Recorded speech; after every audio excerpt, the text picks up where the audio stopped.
I have had communication from a couple of people. So I want to make sure.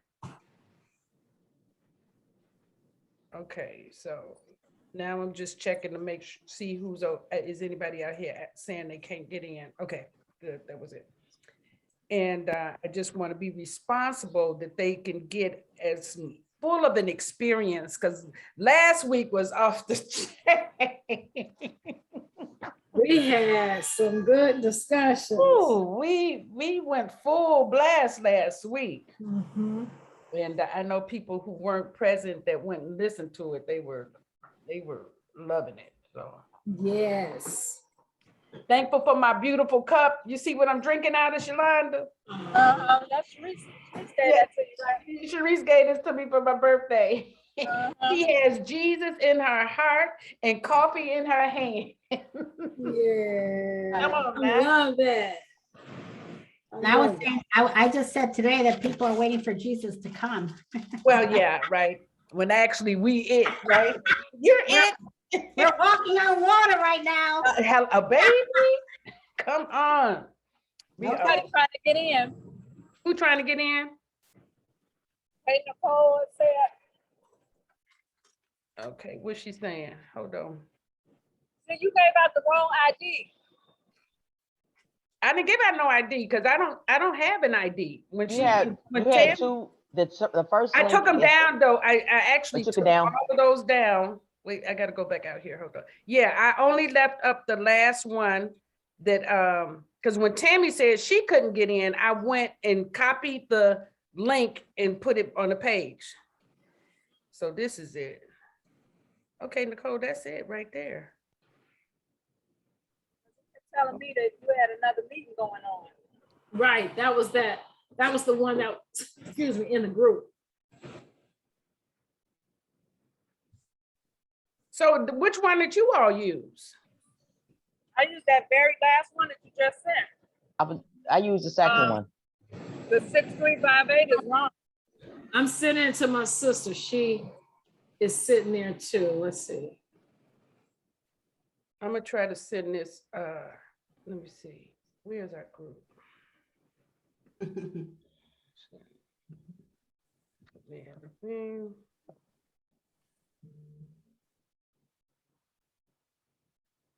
Right, because the only people who I know won't be here are Carmela, I don't think Dominique, Brandy, and Francis. Everybody else should be coming. Oh, is that your puppy? Yeah, Taco. Taco. Oh no. Okay. Wait. That's you, Teresa. I was thinking of Tammy's puppy. Tammy got. Oh no, no. He talks. He thinks he's him. So he doesn't just bark random.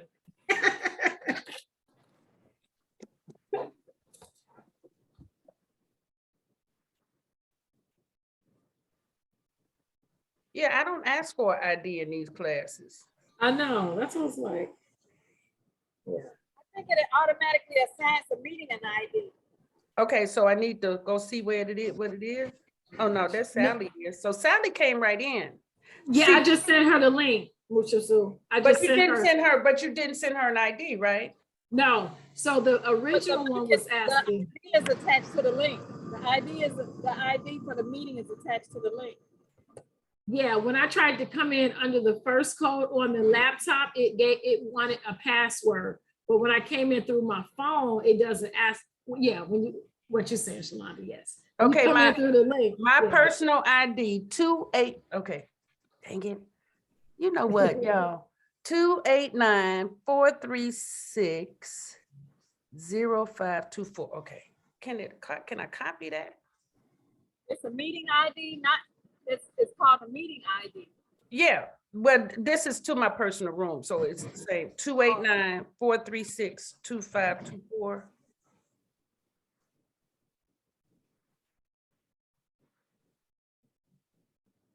Oh, I see what you're saying, Shalonda. No, that's another course though. Oh, here you go. 2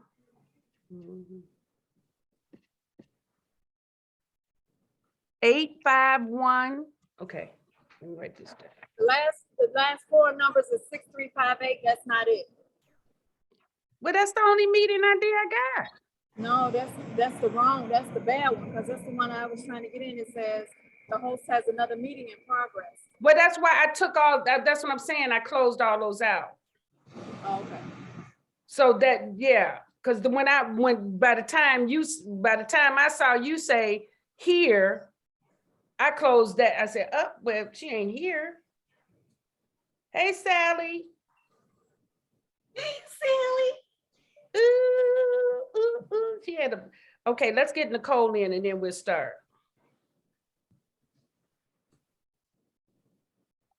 Thing about Nicole, we gotta, let me see. Do I have her number? Oh, you just made me into a liar. I said, my dog he doesn't bark randomly. What's wrong? What you say? Okay, did she see that? Okay, where's Nicole?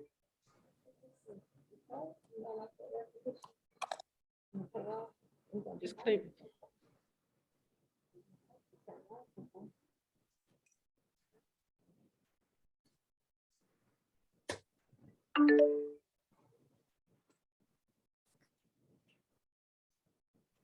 Oh, it depends on how she's coming in too, doesn't it?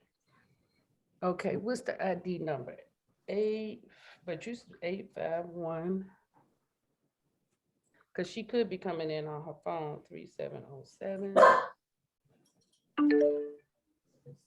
6358. Boom. All right, let's see if that helps her.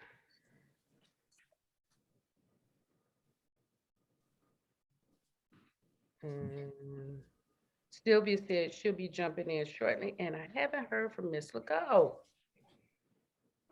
Their Mama Mecca. All right, guys.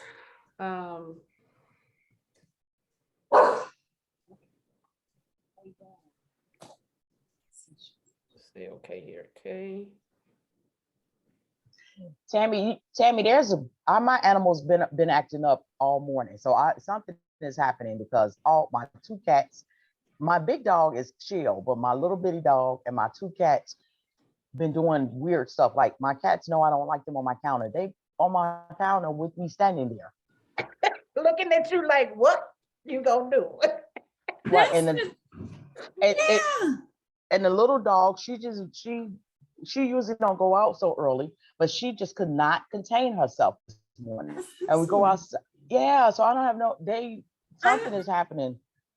Yeah, and it's been the last couple of days with this one. Like he literally went around like whatever he could knock down, just knocking it down. Just knocking it down. What about Marlene? Was Marlene coming? I thought Marlene was coming today. Uh-oh, let me check on her. I don't have a. Yeah, she's supposed to be here. Right. Let's see where she at. Now, Dominique, we sending love and light to Dominique. Okay, sending love and light. We're just gonna send love and light to Dominique. Okay. And we're sending love and light to Carmela. She's traveling. She thinks she's gonna get away with not doing her assignment by giving me a hug when she get to Chicago, Shalana. You know how that is, right? Oh, you gotta do the work. We do the work here, y'all know. That's right. And Aretha, Alanda, Herdicine Davis, you and Mama Mecca, don't y'all know I can see y'all talking about me? Mecca, didn't Okay, I see Sally, I see Alanda. Mecca, didn't I tell you? Mecca, didn't I tell you? I told you she was gonna spank me with the mouth. You see what she just did? My whole name. Do y'all really know that I said, y'all gonna talk about me? I'm right here. I started to say, hello, I'm right here. I'm listening. We forgot you was looking. Okay, Marlene coming. Okay, Marlene coming, good. Did you send her the link? I'm sending it right now. Good, just send it to her. Wonderful, you guys are so amazing. Okay. Listen, I know I know we're gonna get to the projects last, but you all had me in tears. I am so grateful for who you are, okay, for even seeing this vision. The community needs us, and you get it. You actually get it, and you can see it, and you're ready. And you know, I know there's more work to do, but I don't want that to stop you from being of service now. Okay, I don't want it to stop you, because many of us have already been serving as death doulas, you know, and I do have another death doula class starting on June 11th. There's Sylvia. I have another death doula class starting on June 11th. And if anybody also wants to teach this course, the only requirement is finishing all the work that you had to do here and then demonstrating at least three places where you have served as a death doula. Now that could be previous experience, right? Or you can take on new experiences, but you have to document at least 3 times where you have served as a death doula, and then you can teach this course. And we'll split the profits, okay? But I want you to consider that, because this work is needed. We're gonna see a lot more people transitioning, okay? And it's imperative that we raise the vibration of our community, because our families are at stake. All right, our families are at stake, and we have to, those of us who have the opportunity to make a difference, we have to do it now. We have to. I can't even tell you from, you know, y'all, most y'all already know. But I just want to say that. So before we get started with our work, let's take a few minutes and get centered. And I want us to do the naughty shooty breathing this morning. So you may want to clear your noses. Make sure you got a pathway to breathe. And remember, naughty shooty is the alternate nostril breathing. And if you want to, you can use the oil or not. Okay. And remember, you close off. I'm just going to demonstrate right quick. You close. Let me turn off that notification, because it's gonna get in my way. It's gonna be too much noise. Okay.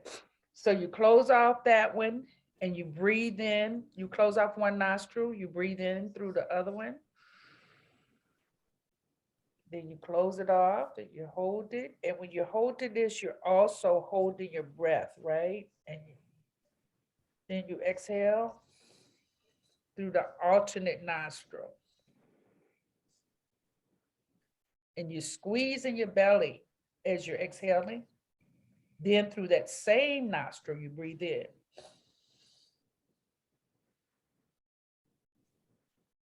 Close it. And then you exhale. Oh, yeah, I got my form off.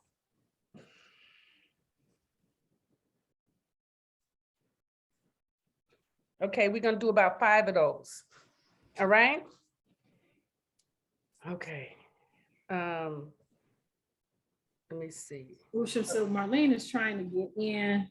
What she I said? keep sending her the correct link. You put in the wrong one, Lucia. So you put in the 851. I think it's supposed to be the 289. So I resent it to her again. It's supposed to be 28. What 289. The link with 289-436-0524. That's the one that Keisha came in on. Yeah. I don't know what Marlene's doing. This 851. It's the one in the group. Tell her I put it in this, in our chat. Mm-hmm. That's the right one. Not sure. I had to click on, she may be clicking on the link. It didn't let me in when I clicked on the link, but when I clicked on the actual words, like the black part of it, it let me in. Wow. See, this, I'm telling you, Mercury retrograde stuff, because that, click on words, okay. Yeah, that's like.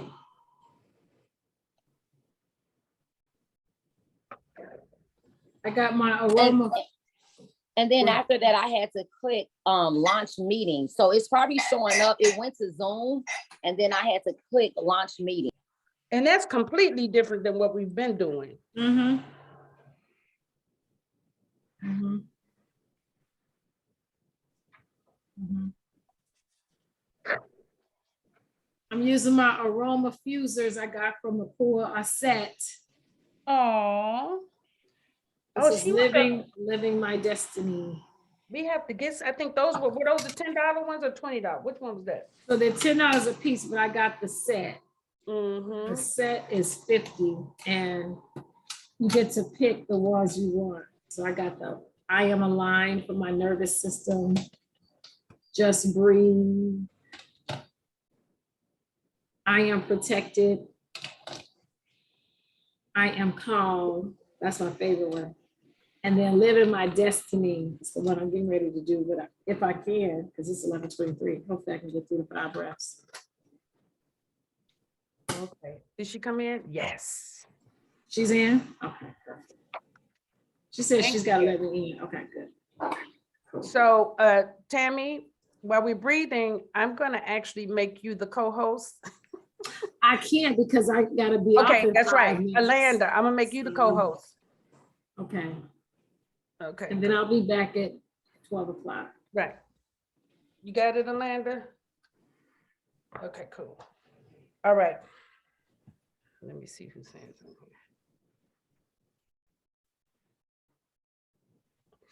Okay, I see Nicole is saying, tell somebody. So who we're expecting is, did Sylvia come in?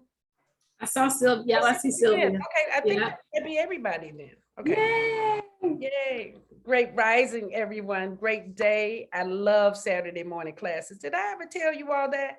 How you know how we used to love Saturday morning cartoons? Well, that's how I love Saturday morning classes. All right, let's breathe. Okay, so we're gonna close off our nostril, touch our third eye, and we're gonna breathe in. Collapse it, holding.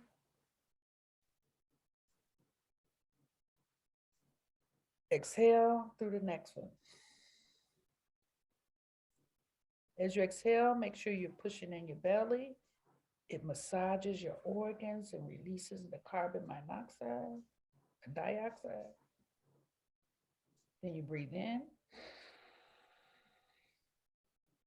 close and hold.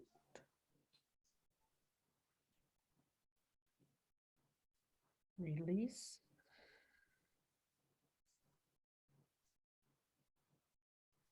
Pushing in.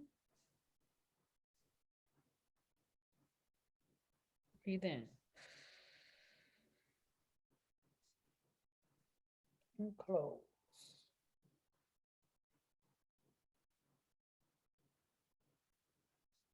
Relaxing, drop your shoulders, exhale.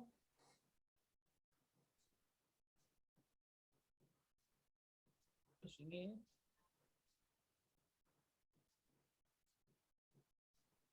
Squeeze and breathe. Close.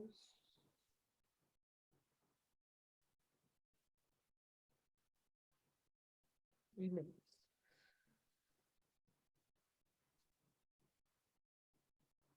Squeeze, this is the last one. Breathe in.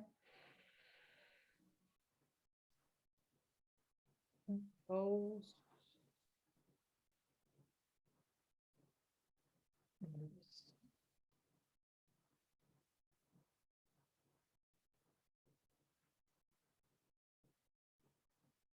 Breathe naturally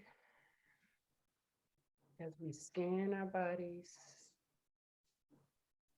looking for any tension that might be present. Scanning, relaxing, having our feet planted on the floor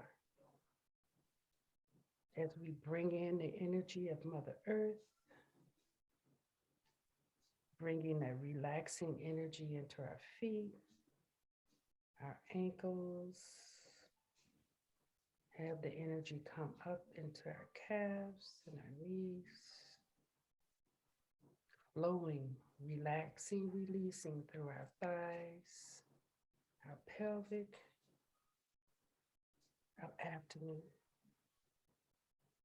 Slow, soft, steady breaths as that energy raises up into our chest, our shoulders, on through our arms and hands.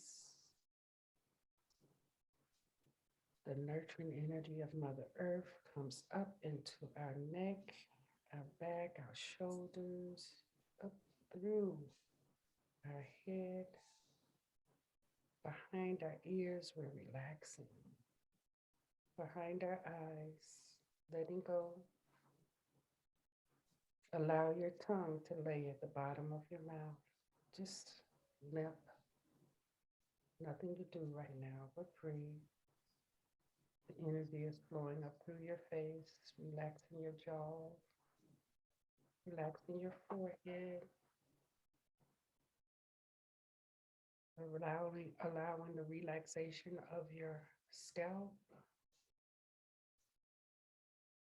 your crown chakra. Imagine that there's an opening in the top of your head at your crown chakra, allowing the light of the cosmic Father to come in through. The light is coming into us. We're receiving the light, the divine protection, the divine healing coming into our head, flowing down through our scalp, into our head, into our face, down into our neck. See the light going into your shoulders, to your arms and your hands, all the way to your fingertips. The light illuminating your body all the way through your chest, into your abdomen, down into your pelvis, your thighs. Have it go into your knees, your calves, your ankles, into your feet. The light is meeting up with the nurturing energy of Mother Nature. We are fully engrossed with the universal energy of love and light. Allow yourself to feel this energy. Every cell in your body is being touched, regenerated, loved, nurtured, anchored, secured. Your breath is the acknowledgement of this temple.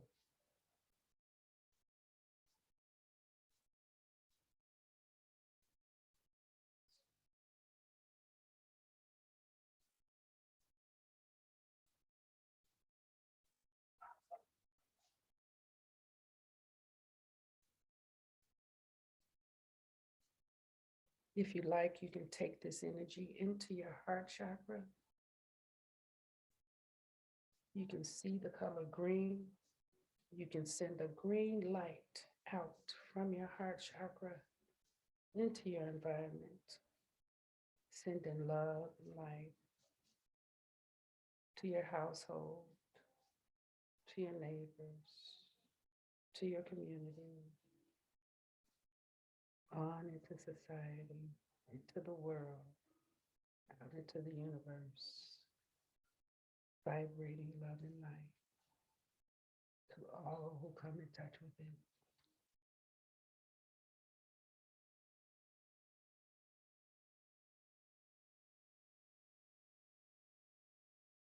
This is your safe space.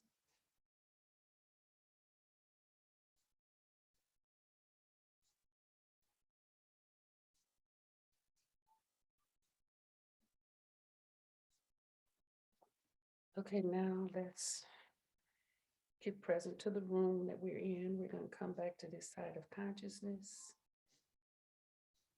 Allow ourselves to be present to the energy around us, coming back to our conscious space. Allowing our breath to keep us relaxed and nurtured and safe. While we do the work, you may need to rub your body, rub your hands together, wake yourself back up, pop your fingers if necessary.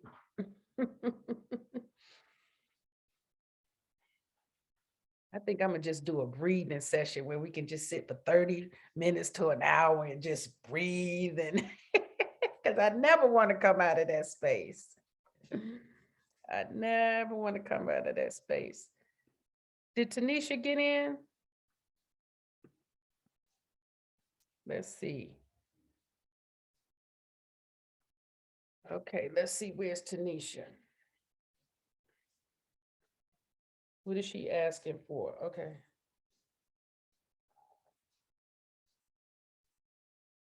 It has me in the weight room.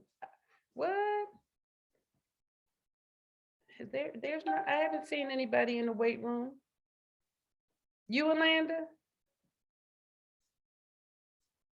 Oh, Tanisha. We haven't seen anyone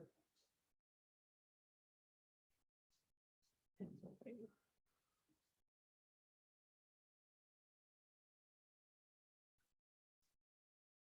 Because I have it actually right up here so I could see it here and here. Okay, guys, I really, as much as I don't like when Mercury does that, is nothing that we can control. You all clear about that? That's the run of it, and I get it. So that's why we record these sessions and we make sure that we have our buddies for support to get us through. So I want to get through looking at our assignment. Yeah, I know. Who's that? Tammy, is that you to have to leave in a half hour? Who is that said they have to leave in a half hour? Oh, Lugo?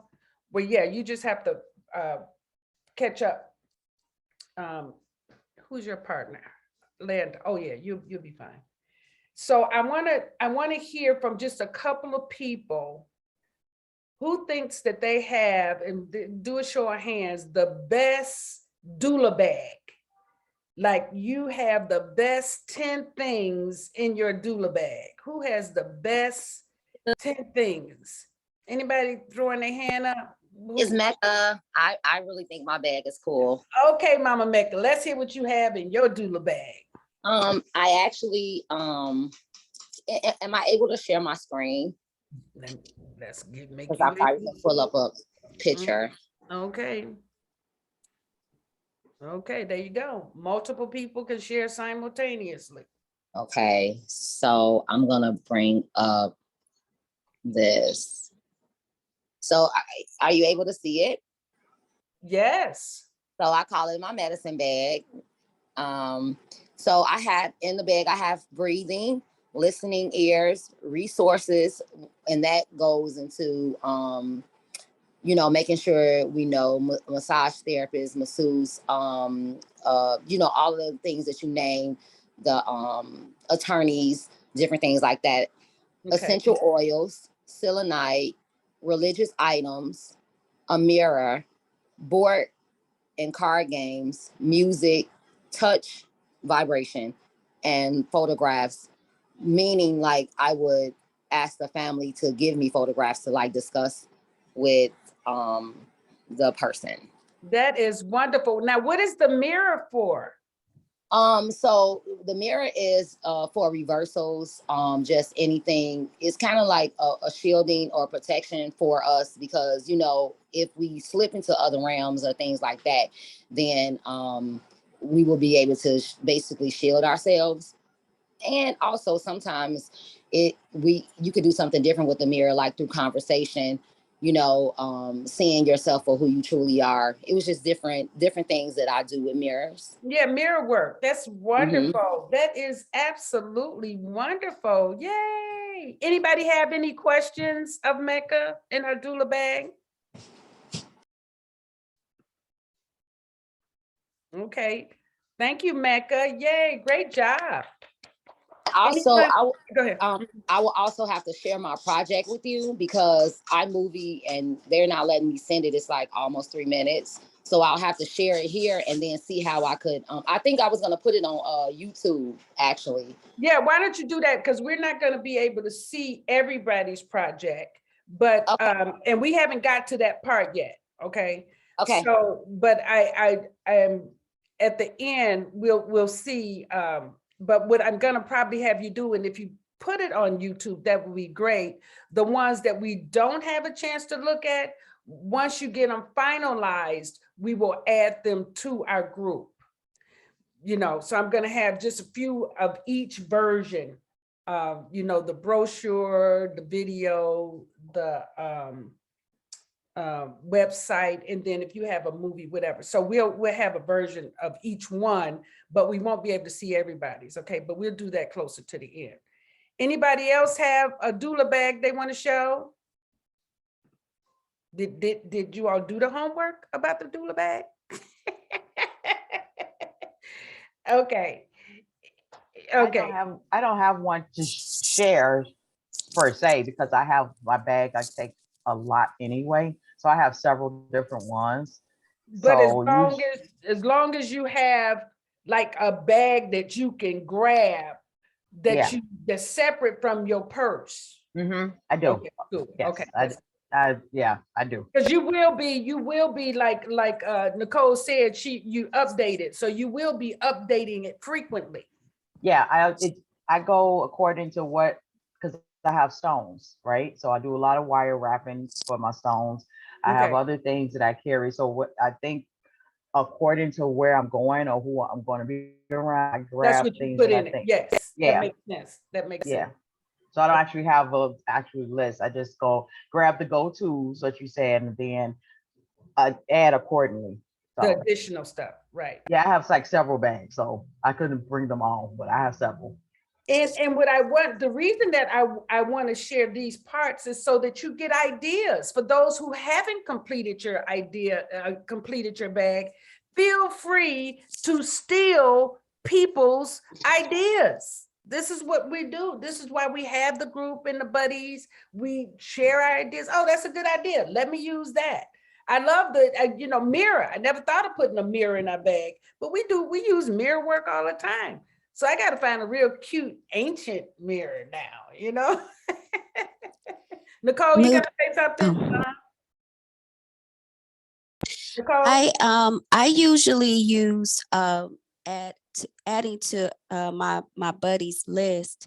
I don't have a mirror, but I do have alcohol or witch hazel, whichever one, and I add oils as well as dried flowers or herbs to my alcohol and or the witch hazel.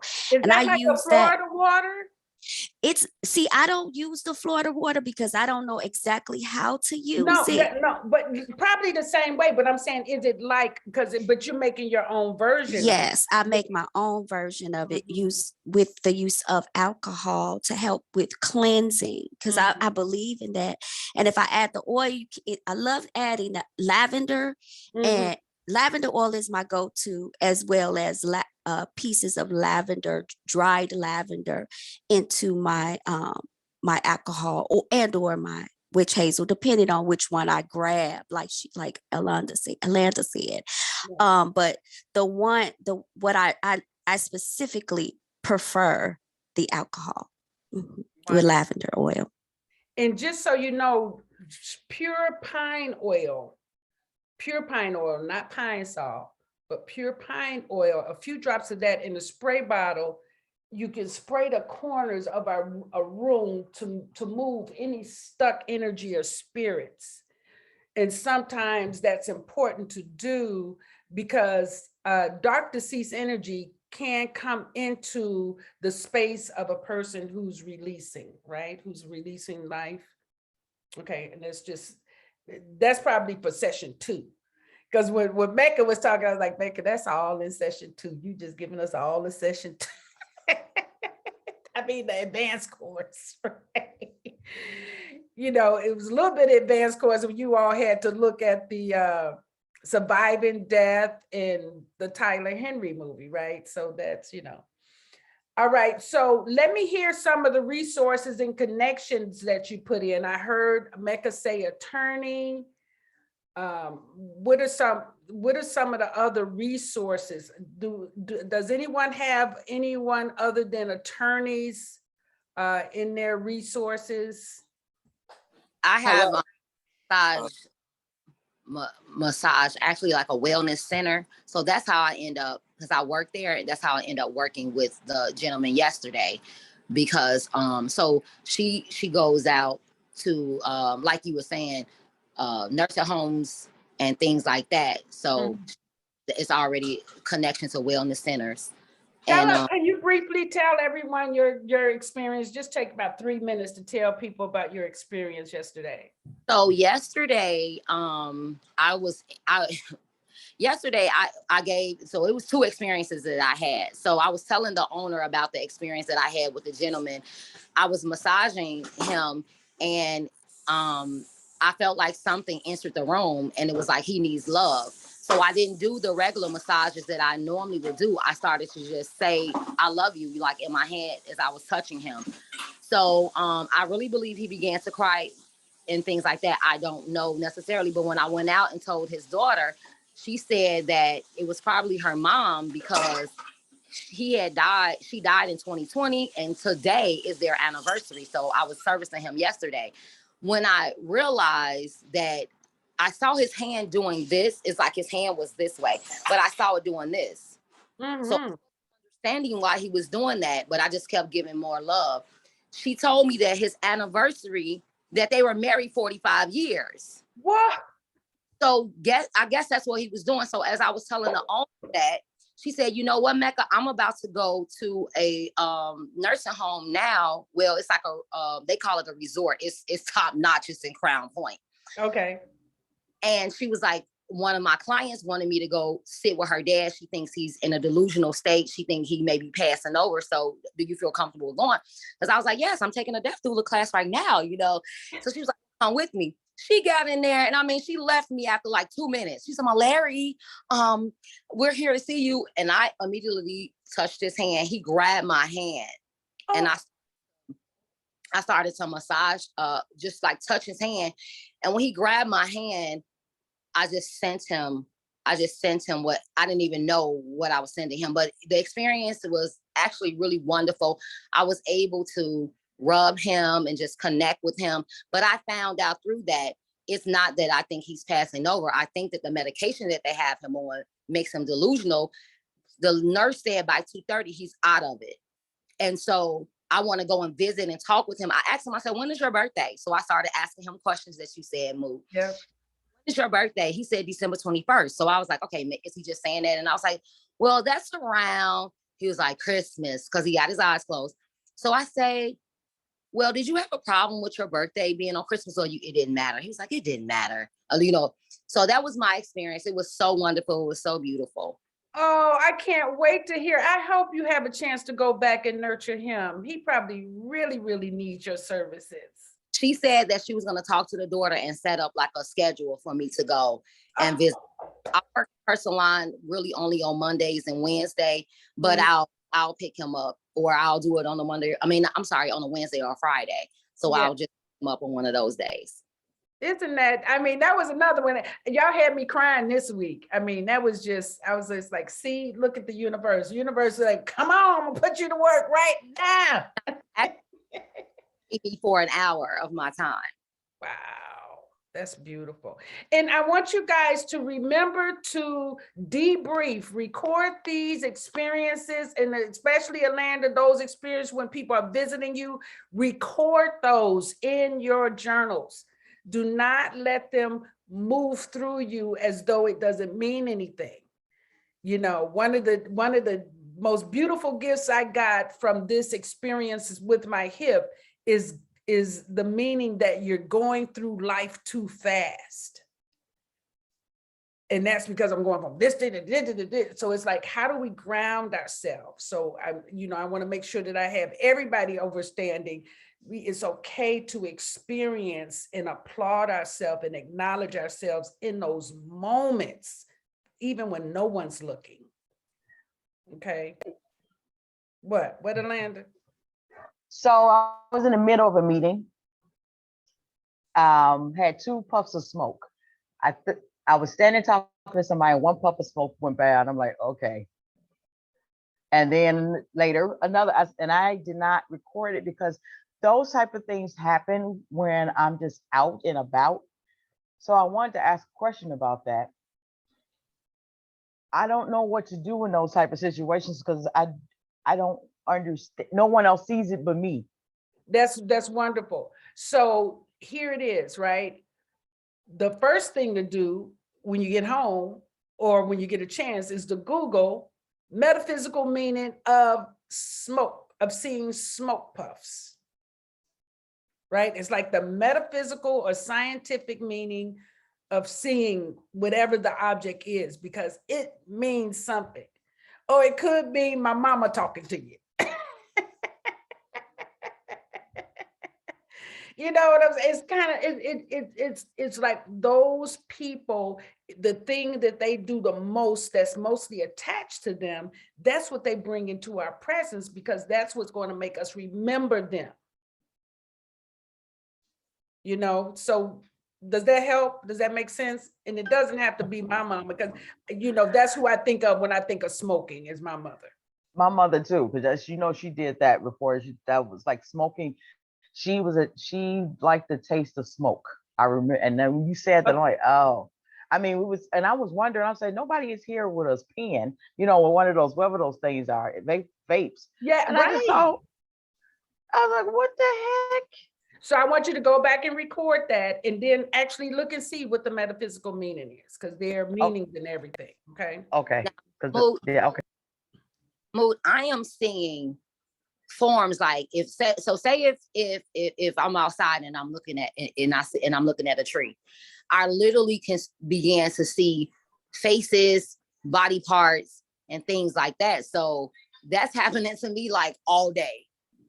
So how do I record that? Sometimes I say, what are you trying to tell me? Like to the being that forms. That's exactly what I remember when Isha first started talking to me about, her having visits. I said, well, I can get that you might be a little startled or afraid. One reason I stopped smoking pot is because I was like, I see dead people, I don't want to see, but now I'm better, because they don't care if I'm smoking pot or not. If they want to show up, they gonna show up anyway.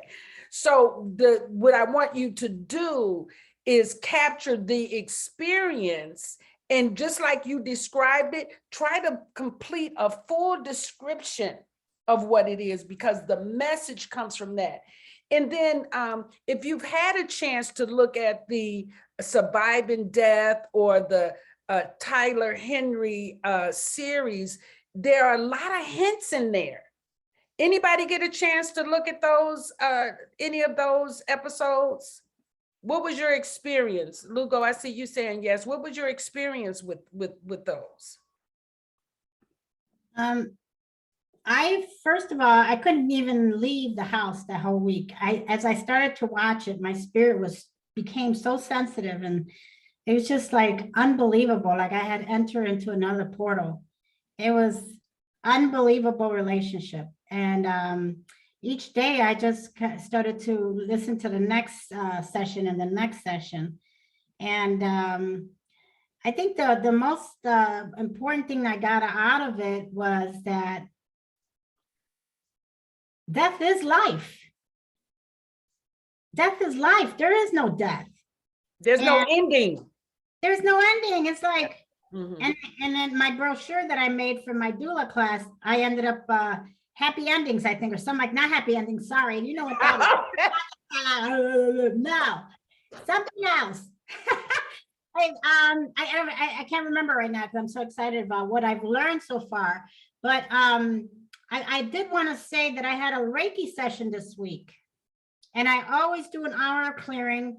And this time it was that same feeling that I got when I did my session with you, Moot. I was so afraid because it's like, oh my God, Moot, the master, oh, whatever, right? All that noise that came up for me that time, but I really had to really work on that, and I got it quiet and was amazing with you. Well, this was my sister. Which one? Which sister? Yeah. Oh.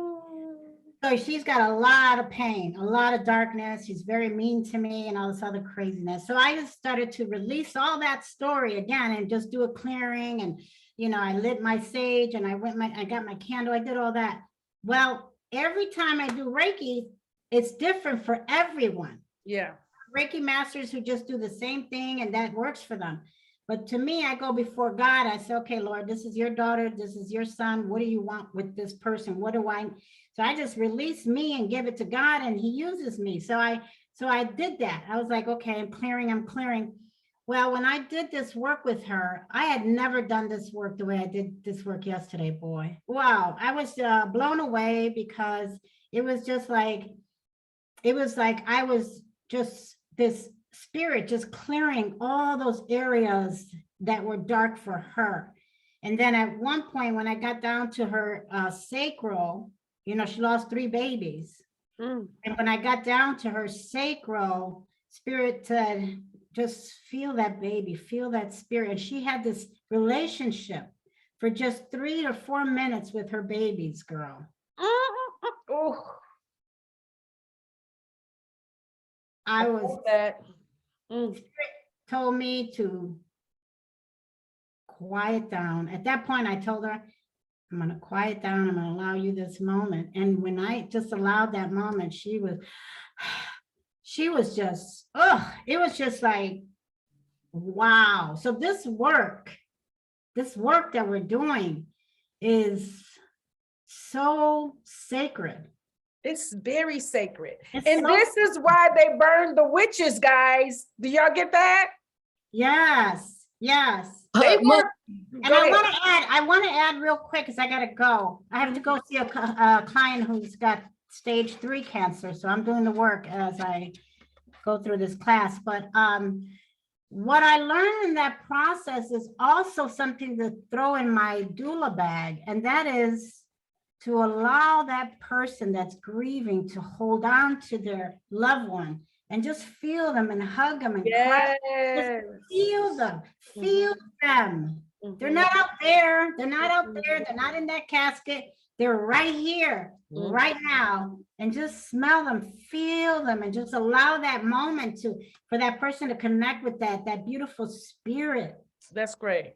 Yeah, so that was big. That was really big. I know when Shalonda was dropping me off the other day, I said, say hi to my sister, because I have an altar right there, and they had a great relationship. And, you know, it was very natural for us to go, hey, T, you know, and I love when life is not the end. I mean, death is not the end. They're still here with us.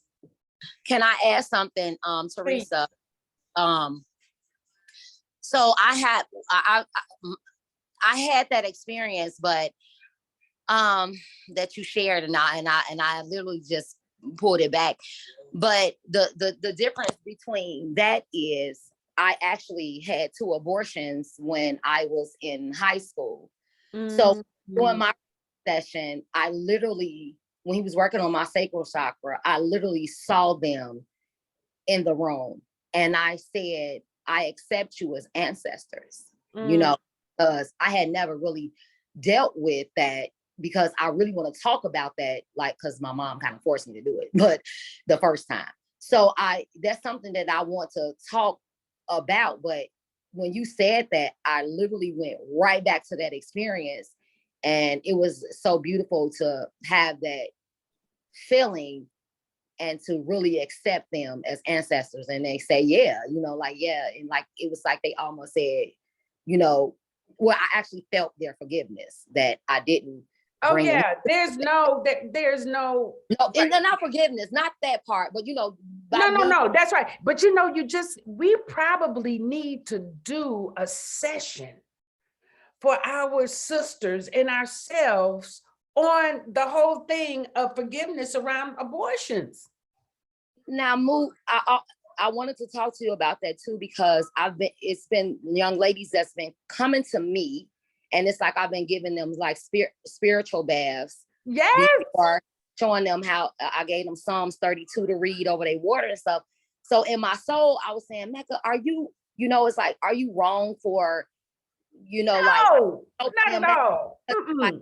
so I had to remove my physical self from that and just only deal with that in my spiritual realm. I'm not telling you to do this. I'm not saying, yeah, you should do it. I'm just helping you with the emotional part of it. Listen, what we can teach, if we can teach them how to release that seed without anybody's help. Okay, you do not have to go and have somebody else do it. You can do it yourself. Louise Hay wrote about this in her book called The Power, You Have the Power. And I think the next time they released the edition, they took it out. Okay, they took it out. But literally your body, you can tell your body to release, and I'm not ready. And that spirit will wait for you until you're ready, or go on to someplace to come through somebody else. It's not a guilt thing that we have to do at all. So we'll talk about that, but I love that. And anytime I'm working with, rape victims or people with abortions, I always have them do spiritual baths. That's one of the best things you can do to have them release. So that's, again, the advanced course, guys. I got it right. Okay, let's move on. So I want to talk about when we're building our practice, and you've already started doing some of this with your projects, and that's why I said they aren't final, because some of the things that we go over today, you will add to your services, your offerings, but I wanted you to begin to create that structure so that you could see that you have to announce yourself. Right? You will want to announce yourself, maybe, 10 to 30 days after this course. But again, we'll still be in the sessions talking to ourselves, and maybe we'll gather and talk and breathe from time to time.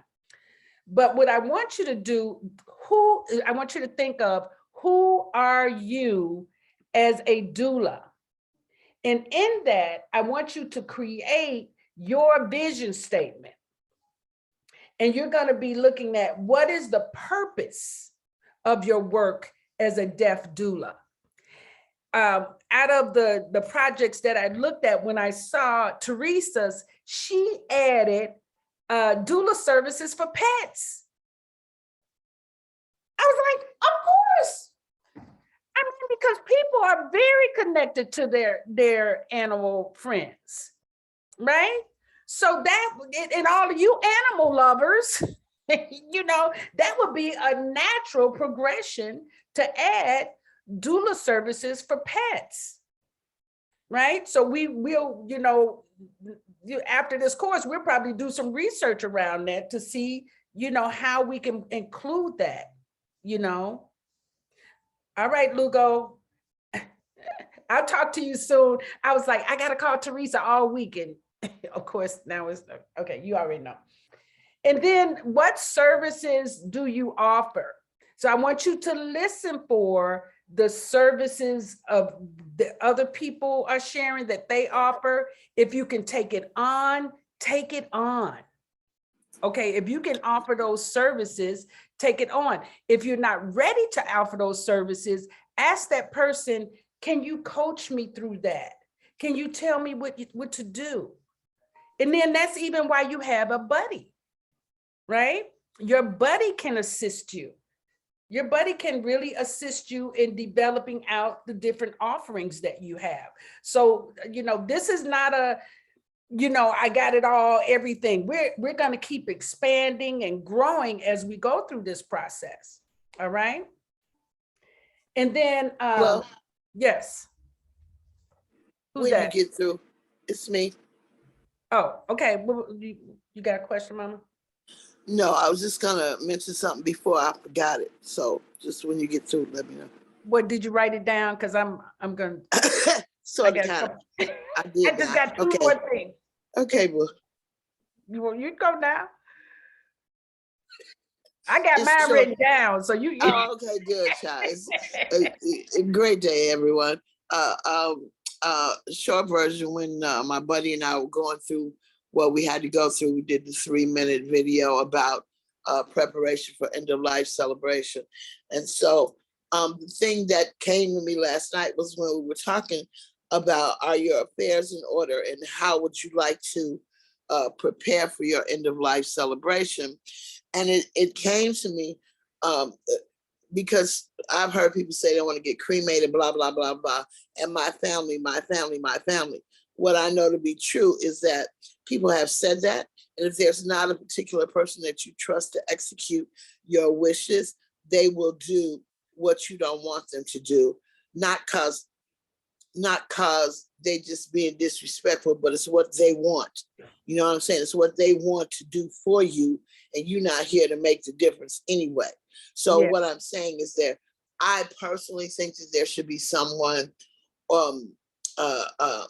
that is specifically that, like you trust. You know what I'm saying? Like, say you pass and everybody gonna do it, everybody know move on this, that, and the third, but Alanda is gonna make absolutely certain that Moot's wishes are respected and honored. So that's all I have to say. Yeah, and there could be something, the listening of the death doula, right? So, because you're asking them the question, they say, this is what I want. And then, while you're in that setting, you can find who that person is that's going to stand. And you might want to have a private conversation, and that's where part of our work is being a life coach while we're being a death doula. You're going to have some hard conversations, but yeah. Which is why I also, when we said end of life, in preparation for your end of life, I wanted to add in preparation for your end of life celebration, because end of life sounds final to people, you know what I'm saying? And so I just think being celebratory about the fact that you're going to the next dimension is a far greater energy. That's just my personal perspective. No, that's great. And that's part of what we want to bring back into our community, because it's part of raising a bright vibration. So you're good for putting that in. Okay. So now the next. I have a question before you go. Okay. Because you said that we are life coaches while we're death doulas. In session, I can't remember if it was session 2 or session 1, you mentioned that there are times when we would have when we must be still and we won't get involved in certain family matters and concerns and addresses. So how that seems to me, that seems there to be a fine line.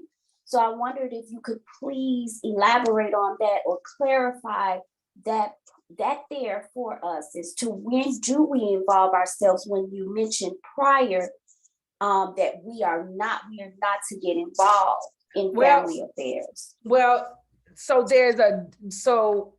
the part that I was speaking of was mostly about the gossip and the issues. We want to stay away from that piece. Okay. But when we're talking about, the wishes of the person who's releasing life, we want to be able to be their voice.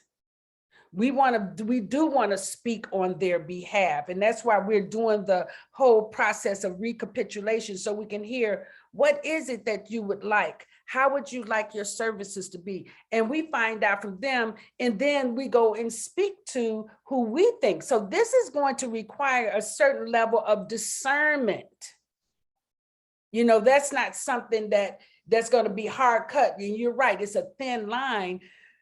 However, your experience by now has you aware of when you should observe and when you should speak.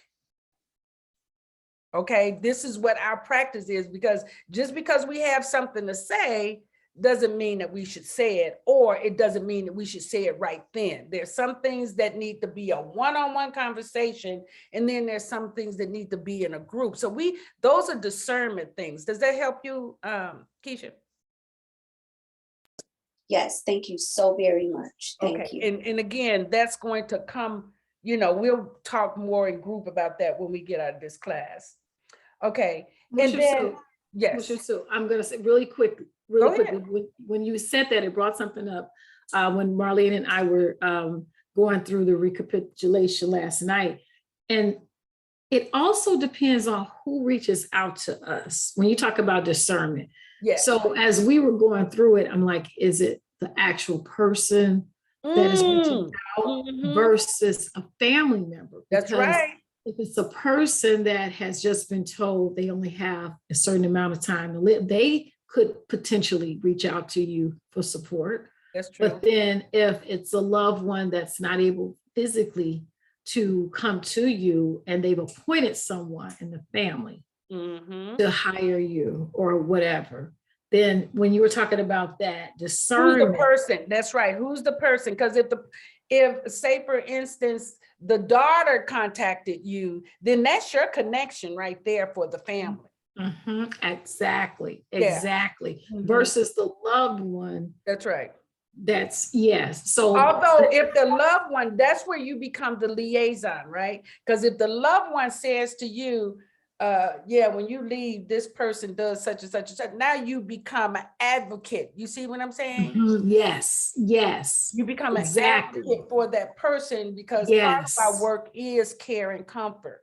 Yes. And then you would have a conversation, a loving conversation, because we're not to admonish. And that's Keisha, that whole thing, that's what we don't get involved. We don't admonish, we don't chastise, we don't, but that person may have to have a life coaching session because they're angry. Yes. And they're having to care for the person that they're angry at. Yes. You see? I So understand. that's where I do. So that's where that hat, that's what makes it. And Sally, I'm not saying that if you are not a life coach, you don't have the skills, because you've been around your sister. You probably got the skills by osmosis, okay? Oh, she's good. She coaches me. Okay. All right, good. Very cool. Okay, and then as we're creating our vision statement, and the third thing you would ask is, what do people need from you at this time? What do the people need from you? So when you're dealing with, I love that Mecca talked about the senior home or the nursing home or whatever, wherever you're looking to see where volunteer services are. You can just go visit and leave your brochure, leave your card or whatever. Or, if you know a funeral director, let them know, hey, these are the services, because some of the services that we offer are for the person transitioning, and then some of them are for the person who are looking at their loved ones die. Okay, so you want to actually see, what do people need from you at this time? And then also in your vision statement, what can your clients count on you for? Integrity, confidentiality, being available, trust, nurturing, care. You want to know for yourself, what are my skills and humanity that I bring to this service? Okay, and again, those are all individual, but you want to have a Death Doula vision statement. And those were just a few of the questions that you can use, but that helps you remember when you're getting ready to go to be of service, you read your Death Doula vision statement so you can remember, this is what I'm bringing. This is what I'm bringing to my client. You should have a vision statement for everything that you're doing in your circle of life. All right. And so now when we look at designing your practice, you know, you want to look at what's needed. What's needed is life coaching, consoling, hospice care, funeral services, estate planning, and various resources. So you want to make sure that you have some of those things in your doula bag, right? What can you offer? Non-medical support. Doulas refrain from performing any clinical or medicalized task. And that's my biggest challenge, because I'm going to want to offer you some Bach flower remedy. I'm gonna want to put some rescue remedy on the, you know what I'm saying? That's, you know, I'm gonna want to rub you with some sesame oil and lavender. In order, those are non-medical, but you can ask permissions. I loved how Mother Mecca said she went in there and she touched his hand, the man squeezed his hand. He probably just wanted somebody to love on him. We have no idea. People can feel love when it shows up. Okay, so you can bring that in. We also bring non-judgmental support. The doula does not impose his or her values on the client, such as acting or being in favor of one method or another. Just like Marlene was stating, some people prefer cremation, some people prefer a traditional burial, some people prefer, you know, going on the water and lighting the fire. Whatever you want. That's, you know, but you don't have to. The thing is, don't take a stand. We should do it like this: non-judgmental support. We also offer a family-centered approach. The individual and their family form the unit of care. The doula does not take the place of the partners, the family members, or other care providers. We are like in the background, observing and showing up when we need to. A lot of times the doula service that I provided was just being there in the hospital while other family members were at work. You know, just paid to sit. So, you know, I got my crochet, I got my books, I got my computer, but I'm there. And then every now and then, you know, I'm touching and rubbing, you know, but if you're there for 6 to 8 hours, you're not touching on the person and talking to the person all the time. So you want to make sure that you have a space of tending to yourself too in that space. All right. And then holistic care. Doulas recognize that the spiritual aspects of the whole person, and they provide services in the context of this understanding. So a lot of times, and it doesn't mean that we have any religious affiliations at all, but sending love and praying over people, it's its own energy. It's its own medicine. Okay, and then remember we talked about the essential oils. You know, those have a very magical effect on people when they're transcending. So if you're not knowledgeable of that, you want to go and study a little bit more about the essential oils. And then also empowerment. The doula promotes informed decision making. So again, that liaison, you're listening here, you're sharing here, you're observing. The family may say, hey, can you take this on? And you can. You say, oh yes, I can do that. You know, but you don't impose yourself on that, okay? And then we're just a team member. The doula is the team player with a special role. And sometimes the role does not end when the person is buried or cremated.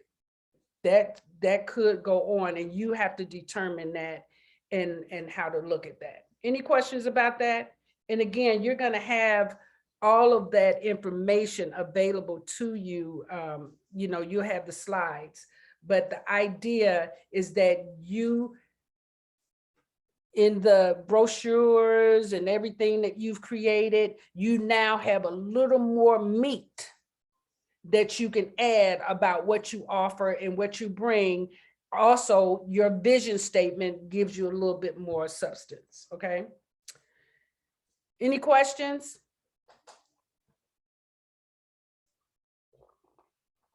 All right, y'all want to get to the projects. I know, good. So now that we did all that, I want you to know what your next steps are for being, oh, are we at next steps? Okay, wait, yep, boom.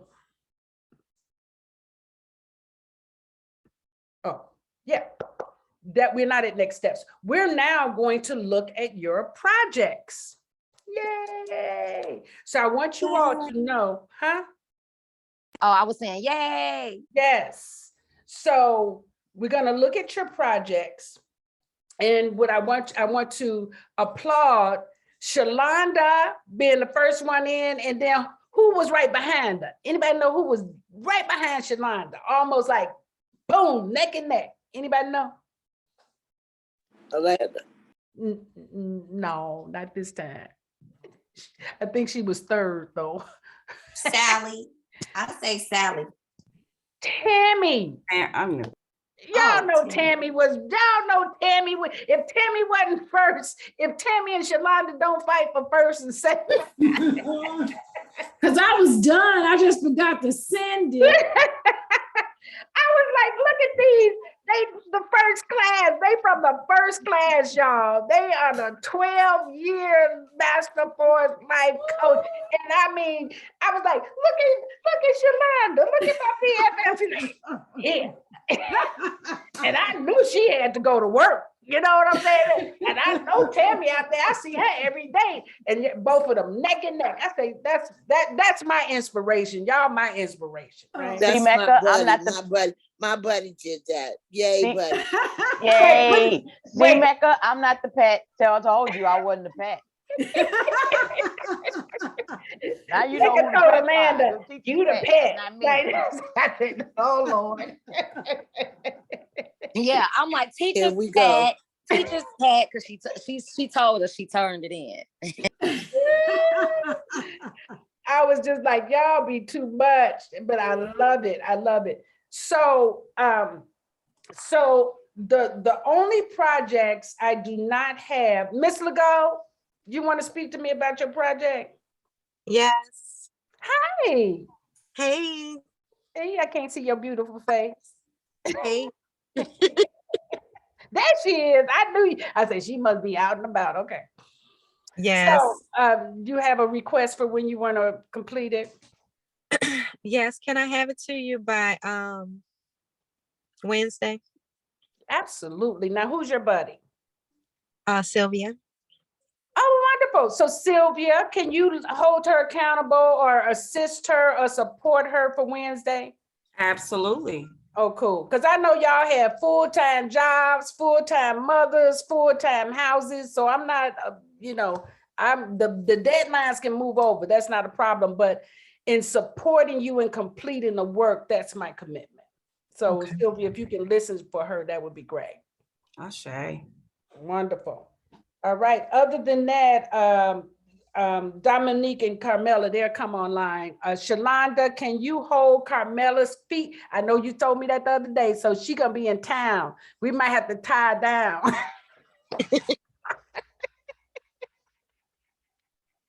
Be like, wait, come over. Right, I'm trying to hook up with her later today, so we'll see what that looks like. All right, well, keep me posted. All right. Okay. Cool. All right, so we had several brochures, right? We had several brochures. We had one website so far, and then we had one video. So Tammy, is there any way, do you know how to share, that you could share a little bit of Marlene's video? Oh, Marlene's video. I can do it, but you got to give me a second to bring hers up. Okay, so And yeah. then did you do share multiple screens? Did you? Yeah, you okay. have multiple screen. Yeah. Okay, yeah, Yeah. give me a second to pull hers. Okay, And then I know you at work, Shalonda. Do you have your laptop at work, or do you have your phone? I got my iPad. Is there any way, can you share your brochure? Let me see how to do it. Okay. And then the other one, and then after you share Marlene's, Tammy, share your website. Okay. All right. And so I want you guys and everybody, you all did a great job with your first drafts. Okay. But again, remember, we just added more substance and content. So you want to go back to it. Sylvia, I didn't get a chance to look at yours all the way, and I will look at it when but what I want you to see is that you now have something that you could say, hey, look, this is who I am for you. Okay. So make sure that you actually complete that and add to it. All right, who's that? Okay, come on, Tammy, who is this?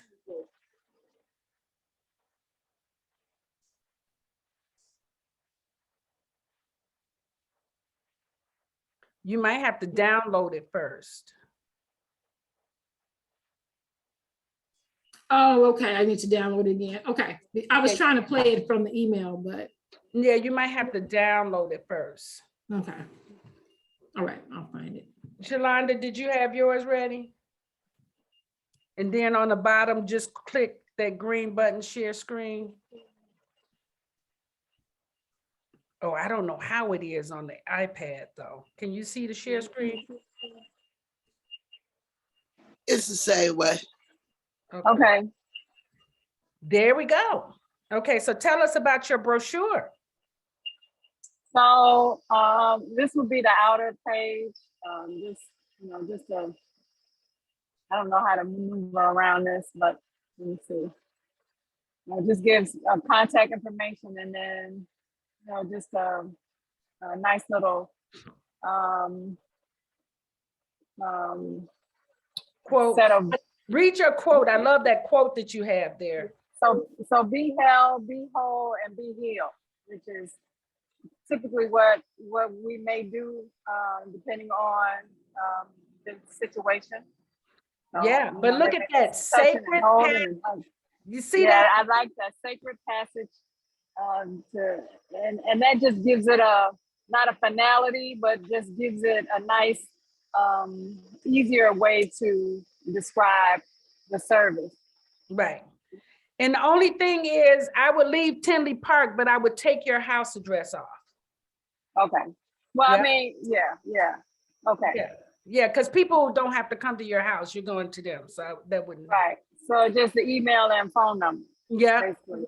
Or website. But you can put Tinley Park. I like Tinley Park there because you can keep you have a lot of elders in your community. Yeah. So well, I do a lot for Ford. So I'm still the chaplain here. So all of this just runs. That's right. This runs right in line. Oh my goodness. Yeah. So did you go and get your pastoral certification yet? I didn't. Mm-mm. Okay, my request is Reverend Shalonda comes on board. Oh, okay. I'm telling you, it's only like $50. I mean, Okay. Because you could.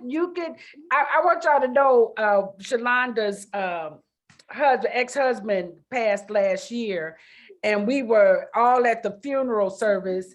And somebody was supposed to get up, and they didn't get up. Shalonda got up. I said, "What's she doing?" She got up and she began officiating. I said, "Look at my BFF." I mean, she did the thing. I said, "Did you plan on doing that?" You remember that, Shalonda? Yeah. And no, I didn't plan on any of that. but I mean, that was present. Yeah. You have to respond and be ready when you're called. Yeah. Sometimes spirit calls you to do things, and you just have to be ready with that. All right. I was grateful. Very cool. I don't know how to get to the other. I know there's 2 pages, and I don't know. Maybe I have to go back in and bring up the second or the other. Now, the other page. I do think, and everybody chime in and let me know what you think of this. I thought it would be nice to have a small picture of you on that back cover where, or even on the inside. This the inside, okay. What do you all think? Should she have a Right, picture of right herself? right above where it says our mission. You Yeah. know, Shay Shay? it's like you got a blank spot, or Yeah. or under where it says Death Doula, you know, Sacred Passage, Death Doula Services. Yeah, and it Okay. doesn't have to be big, just it can be, you know what I mean? It Yeah. doesn't- A little Yeah, I snippet, was thinking yeah. about pictures, but I'm like, okay, now I don't want to have a smiling picture. Or maybe I need a more. I have to go through and find a picture or take a new one just for specifically for this. Well, I don't know. You can have a smiling picture because we're bringing joy. We're like, what did Marlene say? We're celebrating. We're not trying to be gloom and gloom, but you can have one that's serious and peaceful. Yeah. But we don't want to have the you know, the Ford face on Don't there. have you looking like a deaf doula. Don't have you looking like a deaf doula. You Right, we don't need you looking like no deaf doula. Right. Thank you. We are not the Grim Reaper. You're not the Grim Reaper. Right. Wait, there she goes. She's standing up there with her black on and her cane. Right. The deaf too. That's what they make us think deaf is, and that's not what deaf is. Get out of here, Hollywood. Not even close. All right, so our mission. I had a suggestion, like, oh, go ahead. I had, so if on one of mine, if you got like, if you're holding somebody's hand, you know, or something like that. Oh yeah, like Yeah. hands being held. Yeah. Yeah. That's nice. Mm-hmm. So like, you can put that in some of those white spaces. Yeah. Pictures are really help people to move their eyes a little bit. You know, I have like stones on mine. I have crystals on mine. I have candles in mine. Yeah. Oh yeah. Okay. See that? Bring the I'll go back spiritual. and redo The that. spiritual Great things. Yeah, that's good. You can slap a heart on there, like, you know, Oh, because you got absolutely. on the thing, when you receive the understanding, care, and healing transformation needed to awaken the heart's natural response is an overflowing urge to give back what you receive. So a heart encased in a pair of hands or something, you know what I'm saying, or little things throughout. Yeah. I can see that now. I actually see two double hearts, actually, like a heart mirroring another heart. So Exactly. I get that. And see those qualities: reflection, kindness, integrity. That's part of the vision statement. That's what you can count on me for. You see that? Right. Yeah, that's great. Absolutely. Okay. Yay! And I want to give you, I want to thank her because it's beautiful.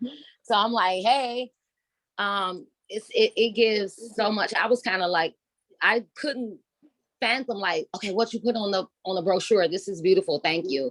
I'm going to be using it. Okay. And it's simple. That's what the idea is. That's right. Give each other ideas. It's very simple. Yeah. Very simple, neat, and you know, add that little picture on there. We good. Yep.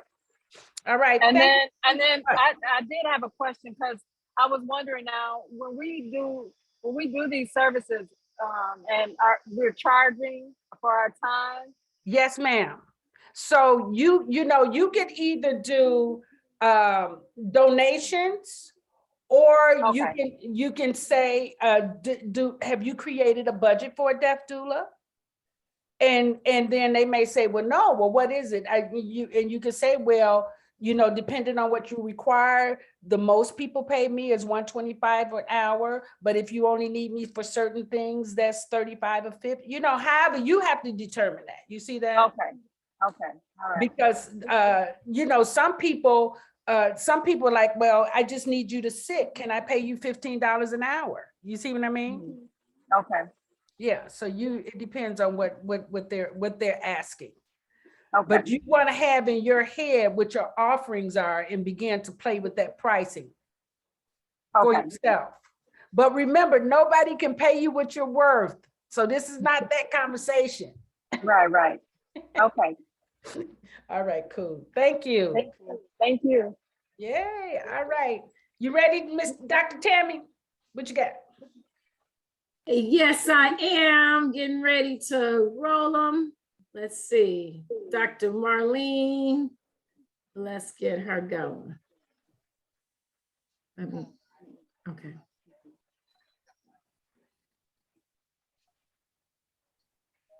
Oh, you might have to turn the volume. Can you turn the volume up? Okay. Let's see here.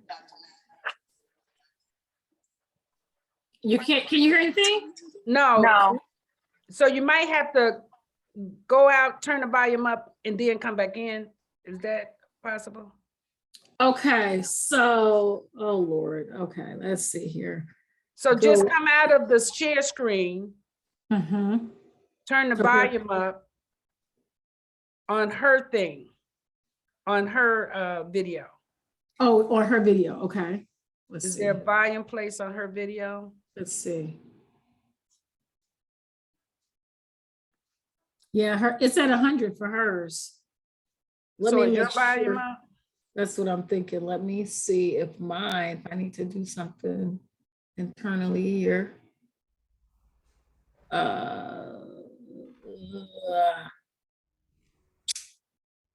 Sound.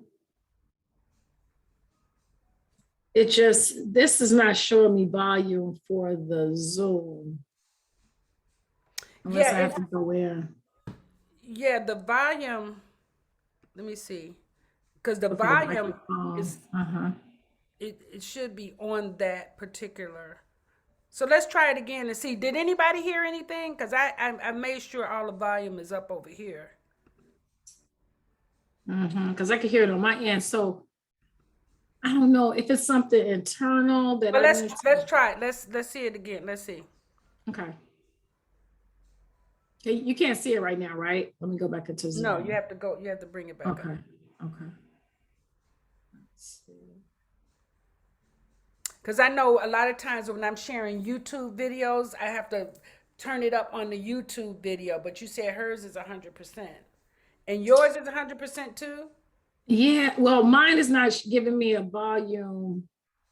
What's the video player? Is it like, is it just an app on your laptop, or how is the video being played? What app? Right. See, that's the thing. I am not sure. I've never shared a Zoom like this before, so I am not sure. Right click. What do you have? A Mac or I have the regular. So if you right Microsoft click, Office. if you right click on it, does any other controls come up? On the video? Yeah. Let's see here. Nothing with a right click. I'm looking at 3 dots. Click on the 3 dots. Play as 360 video. This is autoplay or play as 360 video. See 3. What is it on now? No, that makes it too big. Autoplay. But nothing there for sound. You, Go ahead, Teresa. before you got on share, before you start to share your screen, what app was the actual video streaming through? Zoom, wasn't it? Zoom. So That. it was sent to you via Zoom, or how did she send you the No, video? no. So I recorded it On what? on Zoom. Oh, you all. And then I Video. downloaded it. Got you. So Yeah, that's why it should just play. That's what I'm saying. It should just Yeah. come across. So let's try it again. Bring it up. Okay. And if not, then we'll just go right to your website. Okay.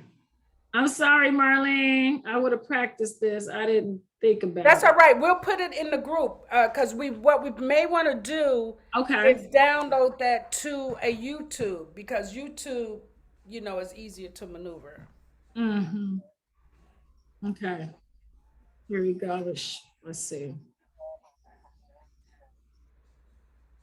Okay, let's see if you guys can hear it now.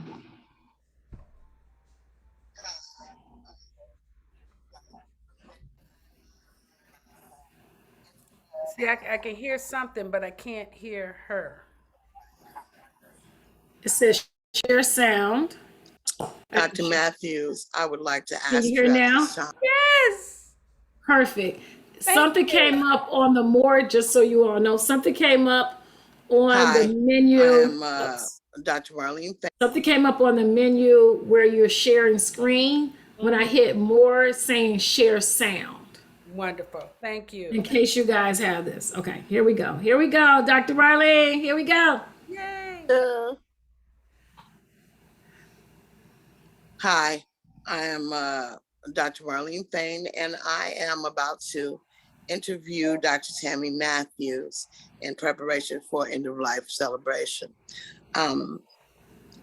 Dr. Matthews, I would like to ask you at this time, first of all, do you mind if we have this conversation? No, I don't mind. Okay. I would like to ask you, what are you most grateful for in your life at this time? What am I most grateful for? So can you tell me, because I'm not really sure what you do. So can you kind of tell me a little bit about what it is that we're getting ready to do? I love that. Okay, what we're preparing to do is. You said what? I said, I love that. Oh yeah, because I just, I was like, Yeah. we were helping each other. That's right. Okay. Hit play. Uh-oh. To have you think over the process of what is required in preparation for you to prepare for end of life. So, and how you choose to celebrate that. So while we're in the process of doing that, I am a grief counselor, and okay, hold up. We are not grief counselors. Anybody know why we are not grief counselors? Because we're not certified as a grief counselor. Well, no, but why else are we not grief counselors? Because we're not counseling them. But why else? That's good. All those are good answers, but We're not promoting grief. Because grief happens after the person dies. Well, and we don't live in grief. We do not want to promote grief. Grief is a victim state. Yes, but that's what I do. But this is what I want you to assist yourself in moving out of, because that's the tradition that our community stays in. I don't think like that. That's not how I think, but I'm just saying in terms of people having a connection, in terms of that, I use it for that, but I can move away from it. No, I'm not saying you're wrong at all. It's beautiful. I love this. What I'm saying is, because we're raising the vibration, we want to be mindful, because grief, if you go into Louise Hay, she will tell you that grief affects the lungs. So the more you stay in that state, you are shortening your life. We don't want people living in grief. We want people living in release. I like that. So maybe. Well, I got a question. That's what I tell you about. No, wait, hold on. I heard Miss Legault. I guess I was gonna say, I definitely agree with the moving people from grief to release, and I think so acknowledging, because I think people that are in that state or whatever, and understanding that you're coming from a place of grief, that's going to be the term that they're going to connect with. And so I think using that to understand we're moving from this space of grief to release. Yeah. So, but can you hear that a grief counselor does not move somebody to tears? Does not move. Yes, I can hear that. Yes. So Miss, I got a question. Yes. I have a question, because when I was creating my brochure, and Mama Marlene, I'm sorry for taking away from your no, she loves No. So with you saying that, when I was creating my brochure, first of all, y'all, I didn't turn mine into this morning because that's how hard it was for me. But anyway, I want to know what is it with this? I didn't really want to say death doula. I went looking for, I was about to say a cuss word. I I didn't want to say death doula. Let me tell you, my children have been in my butt since I told them I created this course. You can't say death doula, but I want you guys to know I didn't create the word death doula. Right. Okay, I really did not. However, the reason that I don't have a problem with it is because it is a real thing. Grief is not a real thing. But Not for Grief us. is a For people. process, right? Grief is a process. So you shift grief, but death really is a real thing.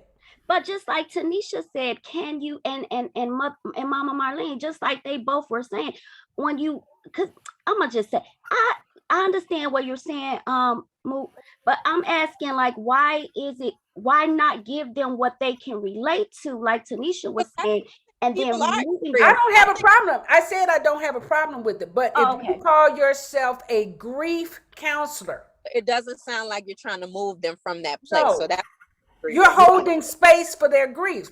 I'm going to counsel you in your grief. So we're transformation people. We're not traditionalists. Okay, gotcha. We're not trying to make people. You know what? And I could say that actually, we could change that, like, a grief transformationalist or something like that. Whatever works. Even in Death Doula, we could say transitional doula. I was gonna say we can come up with our own term. Thank you. We can come up, because if you notice, I've been using end of life, transformation, transition. I said transformation or transitioning. I use transitioning services. Soul transitioning doula. Yes. It's your soul that's transitioning. Exactly. To another life. I like that, because I could not do the death doula. I was like, that's fine, but there are whole university courses on death doula. There's a whole society. There's a whole society of death doulas. And I saw that, and that's what made me keep the name in my brochure. But when I was going through it, I ain't gonna lie, I was like looking up. I was trying to figure out, can I say life doula? Can I say living doula? Can I say something other than? And so we can come up, we can originate our own. However, because it's already a standard, you see that? Like, it's like, okay, we want people to know that this is what we're doing, just like a birth doula. And that I almost struggle with putting soul. But a grief counselor is a thing too. Yeah, but a grief counselor is like it really is inside of an old conversation though. No. It is. No, it is. I definitely agree. But I guess I'm saying a grief counselor is a thing where if you say that, people know exactly a specific thing. Yeah, so I like the transformation. I just want y'all to know that I have seen people that have grieved their entire lives. Yep. I know. No, I know. And I want you to know your loved one is trying to talk to you, but they can't get through because you're in the grief. You're literally so blocked. You understand? So it's like stuck in grief. Yeah. You're stuck in grief. And yesterday to the point where your loved one is stuck here because they can't get through to you. Because all they want to do is connect. Y'all saw that. If you looked at any of those series that I said look at, you saw that your loved one is always right there. No, on the Tyler series, how they would get started when he was in the car. Like he wasn't even to the place, and he'd be like, "All right, 5 minutes." I hear keys. Right. So because I've been doing this work. Yesterday, I'm at the kitchen washing dishes. Now y'all know my first husband died when I was 25. His mother. Okay, and I don't even know if she's transitioned, but I'm sure she probably has. She's talking to me and apologizing to me for how she treated me when she met me back then. And I'm standing there like, I'm listening to the conversation, and I said, oh my goodness. So we become more sensitive. You see that? Yep. When I we're ain't thought of that woman in God knows how long. Right. I remember her, and it's funny because I was just thinking about her a couple of days ago. I Wow. was just thinking about her because I was just thinking about because we were talking about Sioux City, and I was talking to somebody else about Sioux City, and he was surprised that I even knew what Sioux City was. It was a white Right. man, and so when I was doing this, all of a sudden I had the image of her and us sitting at the dinner table, her talking, and it bothered me because the way she talked to you. And it's Yeah. funny that you say that because I was just thinking about her a few days ago. It had to be like 2 or 3 sorry. days ago. Look, well, she's sorry. Come on, Miss McGo. That's what I'm saying. She was like, let me get this message to you. Like, I didn't know what I was doing. She even said, but you know what she said? She realized that she did not get to know me. That's what she said. I didn't get to know you, and you needed to be treated better. I needed to do better by you. That's what she said. She didn't, because I was a motherless child. She didn't know that. You see what I'm saying? So I got it. So, okay. All right, y'all. You Dr. Fame. Hello, Dr. Marlene. I know you didn't go because we talked. Where you at? Where is she? Hit the ball really straight and true though. Tammy, where are you? Can you play the video? Y'all was talking over it. You know what? Is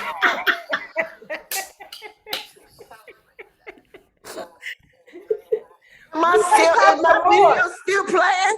Is the video still playing? Yeah, y'all can't hear it? No. What the? We stopped at grief counseling. What the? What? All I did was hit stop. Okay, let me see something. Share the sound. Paused. Oh, let me see. Yeah, that's what it is. Okay, how do I unpause it? Okay. That's what it is. Say unpause. I don't see nothing to say unpause. Well, where's the? Do you see The where player thing is the pause thing is right in the middle of the screen, so it should be reflecting play, so you could play. So just push it. Click. Can you see it? We see it. We just can't. Okay, now I'm getting ready. Okay, now I'm about to play it again. Okay, wait. I don't know what just happened. Hold on. Don't start it over because I just wanted to make. And can you hear? Yes. Okay. A person who's known as a death doula, who and what that person does is basically comforts and attempts to alleviate any concerns for the person who is in the passing stage and the family, so that everything is peaceful and serene, and anything that needs to be addressed is addressed. So we begin the process normally with a prayer of gratitude for all of us and for the opportunity to go through this process. You know, it's not necessarily something we all consider, you know, all the time, but it's something that we need to consider. And so we begin with what we're most grateful for before we talk about how we want to end our life. You see what I'm saying? Oh, okay. Okay. So that is why I would ask you to think about what you're most grateful for in this life.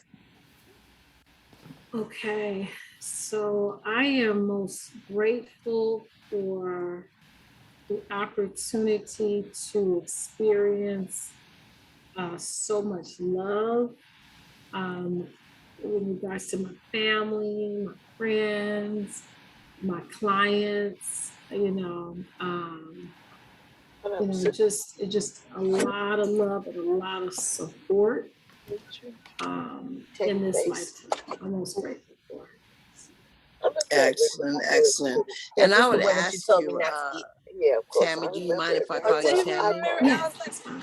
Okay, do you have any particular concerns?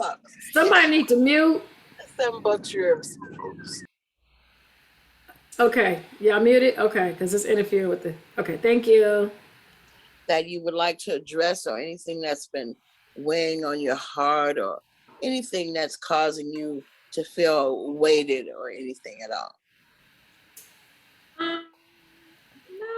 I'm pretty clear. I think I have forgiven the people that I need to forgive, and I've talked to everyone. I pretty much have alerted my family, those that are close to me. So no, I don't have any concerns. Well, that's excellent. That's excellent. And is there a particular person that you would like to speak to right now that you would like to have present that's not currently here with us? No, I'm okay. Okay, you're okay. And do you need to talk to anyone that you haven't talked to? You know, even though I heard you say that you've forgiven a lot of people, and you know, have you forgiven yourself as well in the forgiving process? Yes, I have. I have forgiven myself.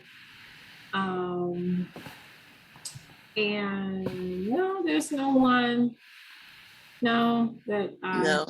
need to talk to. I think I'm pretty clear. Okay, well, that's excellent. And Tammy, would you say that all the affairs that concern your life, you know, are in order to the degree that you would like them to be? Yes, I've Yeah. completed my trust and everything's in place. So yeah. Okay, excellent, excellent. And do you have any special requests that you would like to have happen in preparation for your end of life celebration? Yeah, I don't want a traditional, and I've expressed this, but to my family, but I don't want a traditional ceremony. I want it to be more of a celebration of my life, because I have lived an amazing life. So I want them to have my favorite old school Michael Jackson R&B playing, and I want them to celebrate my ascension. Yeah. Absolutely, absolutely. Well, that is awesome. And so they're clear about that and any preparatory things that need to be done so that it is celebratory versus traditional, kind of gloomy and sad. We're going to celebrate the life lived, well lived. And now I heard you say Michael Jackson, but is there any particular poem or a specific Michael Jackson song that you want played while we're celebrating you? Yeah, Living Off the Wall. Okay. I think that exemplifies my life. Okay, okay. And there is a Jonah Ark quote that I absolutely love, and I wear it on my finger, and I have the letters throughout my home, but I would love for it to say, the quote to be stated somewhere. So I don't know, they're gonna do just like one pagers or obituaries, or I'm not really sure what they're gonna create to give to people, but I would like the quote, "I am not afraid, I was born to do this." Jonah Ark. I would like to see that when I'm up there looking down. Okay. That's how I live my life. Absolutely. Well, that is absolutely awesome, beloved. Well, it seems as though you're fairly clear and calm about everything that needs to transpire. And know that you will have my information, how to reach me should you need to reach me for any particular thing concerning your transitory phase. If I can be of assistance in any shape, form, or fashion to you or your family, please do not hesitate to reach for me.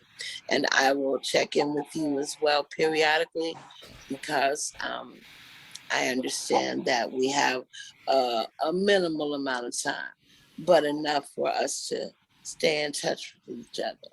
So it was my joy. Is there anything else I can do for you, Dr. Tammy? No, Dr. Thane, I just appreciate you meeting with me. I didn't know what it was that I needed to talk to you about, but you pretty much helped me to see that I'm ready. I'm ready. Yeah, Yeah, yeah. So thank And you. that's, you know, it's so principle that that's in short, you know, when you said you didn't know what I did, that is a very short way to encapsulate it. We assist people to be ready, you know, and to be unafraid of being ready. That is okay. So, and you have someone or a team of people to reach out to should fear rise upon you. But the way you are and the way we have gone through this, you're in great shape, Dr. Tammy. Thank you. I appreciate that. Thank you. Yes. So you have a wonderful evening, and I will talk to you later on. Be well, my Okay. dear. Thank you. Thank you. God bless. All Oh, right. didn't that give you chills? Oh my God, I was in tears. I was in freaking tears after listening to this. I was like, oh my God, this is just amazing.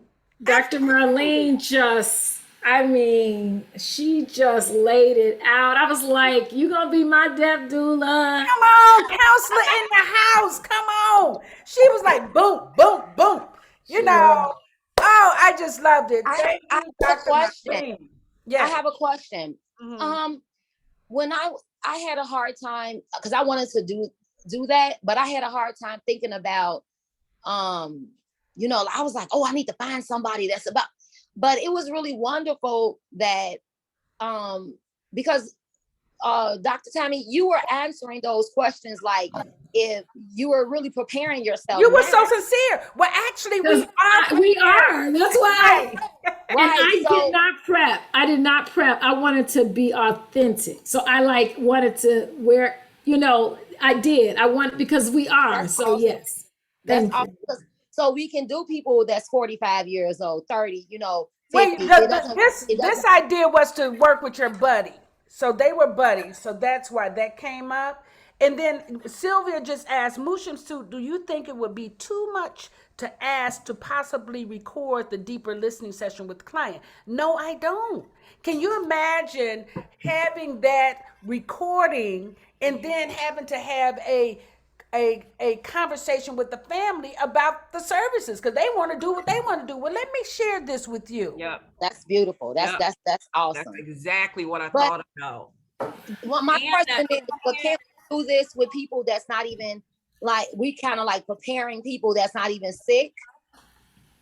Well, Can that however you want to use your services, but you just want to be and you'll see more. We have a little bit more work to do, but you'll see that part of our work is really having people to be present to living, so much so that death just because it comes an extension of that. It's not an ending.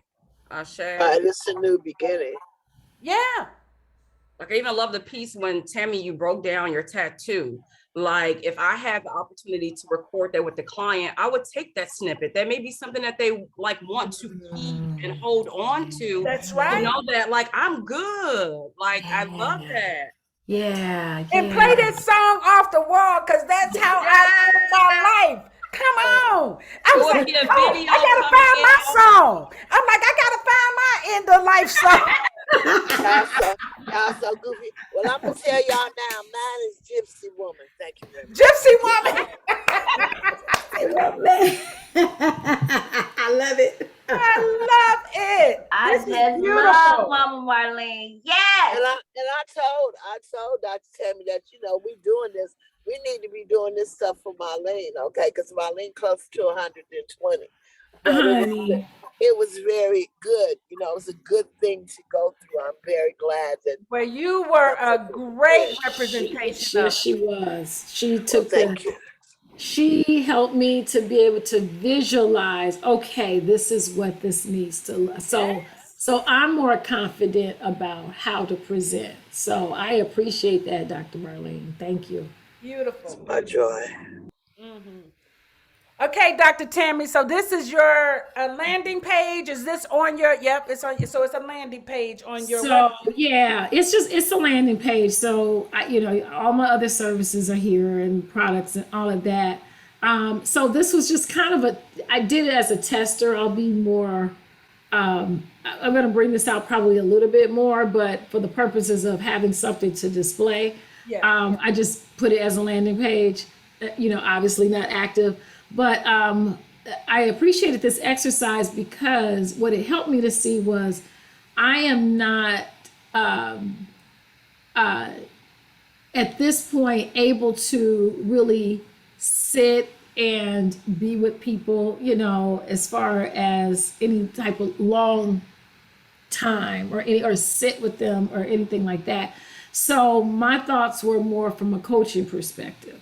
So so my website, as you see, the landing page was how do I show people what I do without them thinking that I do what possibly other deaf doulas do, right? So we are here to provide guidance for your transition beyond this lifetime. I'm going to include, I'm going to change this to the vision statement. Okay. Because of what you said today. So I'm going to make this the vision statement. I want to put a little bit more thought into that. Wonderful. Based on what you said today. And so my services would be more, for the most part, coaching. And what that would look like, you see online and in-person sessions. So if the actual person that's transitioning contacts me or a family member, I'm here to support from a coaching perspective and making sure that they are prepared. I don't know really what that would look like, but I am willing to come to homes, to do family coaching sessions as you see here. But I need to be a little bit more rigid with my time. I'm probably not going to be able to offer sessions where I can really sit with the loved one. I don't know. I don't know where. Yeah, but here's the thing. In Atlanta, you have Dominique down there. You have so you can always you can provide that, and then say, and if Dominique is available, you know what I'm saying? You can use other people around you. Yes, and I was thinking about that, even Sally's in Illinois, Indiana area, but I didn't know, I was like, okay, that's taking. You got to replicate yourself. Yeah, absolutely, absolutely, absolutely. So that's something that this will be a working thing. So this was sort of where I am now, but I know that it will evolve. And so I kept it really simple. I obviously didn't put any pricing because I was going to wait till this class to see what your thoughts were, but I got that information as far as how to handle that part. And then just for them to send their information if they're interested. That way I can contact them, do a consultation, a quick 15-minute consultation to assess their needs, and then be able to, from that point, make the suggestion of what next steps should be or what it should look like. Wonderful. Yeah, keeping it simple. Yay! Great job. And you can always, because you already have the format, you can always recreate it or add to it, subtract, whatever. So that's what's going on. Wonderful. All right. So those are 3 examples, right? So you saw the brochure example, you saw the video example, and then you saw the website. So you can, embellish whatever you have.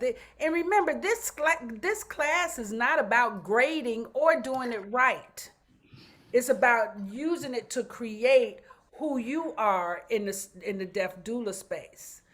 So, even as we move out of here and we still have the group, post your things and we can critique it with you. We can share it with you.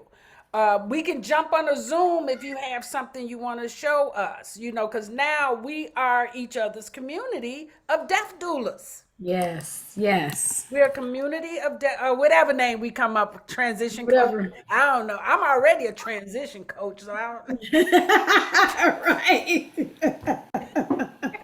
Not a different transition. Because I would love to hear people's experiences. Yes. When they begin to, so I hope that everyone will stay, connected and share their experiences and that we could support each other, because it's what Dr. Marlene was telling me, it is a very emotional. Now, of course, I'm answering questions based on I'm aware, I'm awake, but this is not how the average conversation is going to look. No, no. Not at all. So to be able to support each other, emotionally or however way we need to, I think would be great. What'd you say, Dr. Money?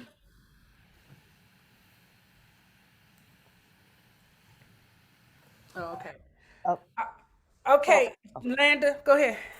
So I was saying, so when I was listening to the conversation about being called, changing that from being called a death doula or however we want to do it, I was just thinking of outside of our community, outside of those that are aware of the conversations and what words have power.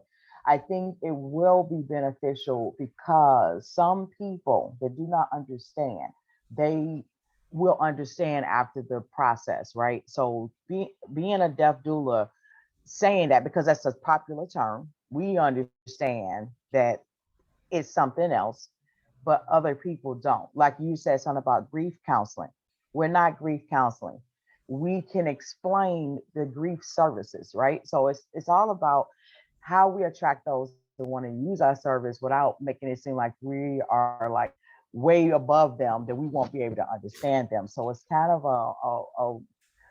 when you say transitioning, it's kind of like meeting them where they are. So being called a deaf doula, we understand that it's something, it's just a word, right? But it's also it makes us uncomfortable. So now it's like, why is it making me uncomfortable to be called a deaf doula? Right. And that's some work to do because really, do y'all remember they started doing that whole thing about I can't breathe? That irritated the hell out of me. Why? Because that's a freaking affirmation. Yes. Do you know they had everybody in communities saying that? I wouldn't. You literally calling death to yourself. I was like, why would you say I can't breathe in the middle of a pandemic? And you got on t-shirts and you at a march, you pulling down energy. No. And that's and then did y'all see? Y'all didn't even notice what I came out with, did you? Did anybody notice what I came out with? Breathing with you. Yes. That's what coined that phrase. It's like, what's the alternative? Breathing with you. Yep. Okay, so if we want to, we can change death doula into whatever we want to, right? The thing is, death really is death. But I can't breathe is not true. Grief is not true. Do you hear me? That's what the difference I'm making. Not that there's anything wrong with it, but we want to empower our people. We want to empower our people. I know that's what I was saying.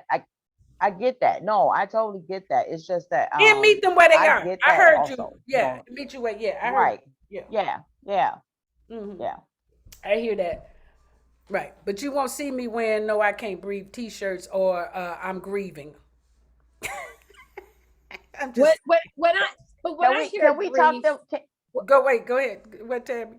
No, I was gonna just say real quickly. When I hear grief, I think about after that loved one has transitioned. I don't think about it beforehand because my thoughts are that I'm supporting you to your next level. I'm not thinking about, you know what I mean? Generally, when I hear grief, someone has already died. Yes. My role comes in before they die. So I don't think grief at all. But they call that anticipated grief. Oh, okay. Got it. Thank you, Ms. I didn't know. Okay, thank you. Right. I thought it was like you have anticipated grief. Especially when they're on that bed, right? Yeah. Yeah, that's what they call that stage, anticipated grief. I can hear that. Yeah, and I would want to minimize the grief, so I wouldn't. Yeah. And I'm telling you, the reason that hit so hard is because I went to an energy person, 25 years after my husband had died, and she said, "Oh, you're carrying a lot of grief." Still there. What? And she said, "Yeah, it's in your chest. You can tell you're big up here." And I said, "Oh, I've always had big breasts." She said, "No, this isn't in your breast. Right here." And I said, "Whoa!" So remember I told y'all about how I poured down crying. I had never grieved my husband. I had not grieved him because I was a single mom and I had to figure out how we gonna survive. You understand? So I wasn't, Yeah. you know. But I think in that, because it's really like what you hadn't done was release your grief. I had to release, but I had to acknowledge, right. But see, you have to acknowledge the grief. So that's what I mean by it's like you can't say, well, don't grieve or whatever. Like people you would never tell somebody not to grieve. But you have to not get stuck there. You have to understand that grief is a process, and part of the process is sitting in it. You know. Well, part of I'm not in any agreement, and I want y'all to know I took a class in death and dying. I took a class in death and dying in college, and I studied gerontology. And then I was in agreement. Now I realize that we have a different, we know about vibration, frequency, and energy now. I didn't know about it 40 years ago. Now I know. You understand? And so, you know, I can work with the death and the birth just like they're the same thing because they are. And I was working with somebody who was releasing their partner. She said, I am really selfish trying to hold on to this energy. You know, I'm really selfish trying to stay in this process of grief. I said, yeah, because that's how we hold on to people. That's how we hold on to them. We keep them, but that's the same. That's the same thing we do with anger. We do anger the same way. I'm gonna stay angry at you. You know, I ain't talking to you. I'm gonna stay angry, but you're still holding on to the person. Still holding on. But when it comes to death, it's just flipping that grief because it's you're mourning their loss, but it's understanding that you did not lose them. You didn't lose them. They are not gone. And that's so the gift that we might have lost is moments of going to the movies with them or moments of literally like eating breakfast with them. Yes. But they are not gone. Their spirit is there. And there's certain things that you can do in order to welcome them back into the space. And if you're grieving, you can't openly welcome them back into the space so that you can feel them and know that they're not lost. That's all I'm saying. Thank you. That's it. So that's what the life coaching. So this is that I just thought about this. When we doing life coaching and death doula, it's kind of like it's a beginning and end. Not to say beginning, but you got the doulas, birth doulas. Then you have life coaches, death doulas, right? We just need to dash in between. I know, right? We're in between, right? So life coaches, I think if people understand the work that needs to be done before they get to a death doula, it's easier to understand feeling the person that has transitioned. So it's very important to be connected to the people you are around. Yeah, It's good to know, connect with the person so when they transition, you can still feel them. Because see, that's the disconnect is people are not really connected to the spiritual person. To begin with. They are just connected to their presence. They're not really connected to the spiritual person. So this is a book, y'all. We writing a book. That's deep. Yeah, that right there is true. Don't preach it, that's why death is hard, because Mary was connected to the being, this three-dimensional person. They weren't connected to the spirit. So that's why it's very hard to understand or hear that's there on the other side trying to connect with you. So I think that is the importance we have to like relay, like, okay, like this is what's happening, but we also can help. We also can, if we working with a family, we can still coach them into, let's now talk about connecting with each other. I love, so that's a, woo, and that's awesome. That's good. That is good. That's the man's core. Mecca, that's why she's a pet. Where'd Mecca go? No. Right. And so it's like, how do we connect spiritually with each other to begin with? That's right. And it's like, if you don't have that connection to start, well, you can't understand. But how you connect with that person, Miss Legault, is you feel their energy. Exactly. Yes. So when they're gone, you can still feel their energy. And that's why it's so important for us to have our altar, so that we are developing our spiritual practice and our keenness to spirit, energy, just that whole world, so that we know how to operate, so that we know how to connect, so that we know how to stay connected from a soul perspective when we elevate, when we ascend. Because I'm coming back talking to all y'all. Come on. I'm telling you, it won't be no haunting. Yeah, I'm not going nowhere. Look, Ain't gonna be no haunting. I'm gonna be like, hey. Busha, so you know how I hunted you down. So you know, I'm gonna find you wherever you go next. I'm coming. Tammy was standing in line. This is about 15 years ago. She's standing in line, and you know, I don't know Tammy, and she got up to me. She said, "Yeah, I was gonna wait it out." She said, I had followed her all. She was busy because she knew everybody. I followed her all around the hotel, so like waiting for my chance to say something. That was too funny. That was too funny. I was like, she is not slipping out of here without me meeting her. No way, no way. Thank you. I appreciate that. You still here. I love it. I get so much inspiration. I love you. I appreciate you so much. Thank you so much. All right. So let's talk about next steps. So these are the next steps. Make sure that you complete all coursework associated with the Death Doula class. You know, because I'm not a person that believe in busy work. Everything that you've been provided has been for your development and growth, and to assist you in being confident right now in your ability to be of service. Each one of you can be of service right now. Okay, so you know, and so make sure that you're communicating with your buddy, you know, and buddies, make sure that are you complete? Talk to your buddies. What, Miss Legault, you asking a question? Oh, okay. I'm here. Okay, cool. And then the next thing, create your social media presence, introducing yourself as a death doula, or if we want to wait a week and play around with what term we want to use, we can wait. I mean, there's no, you know what I'm saying? The course may be named that, but we may want to use a different term.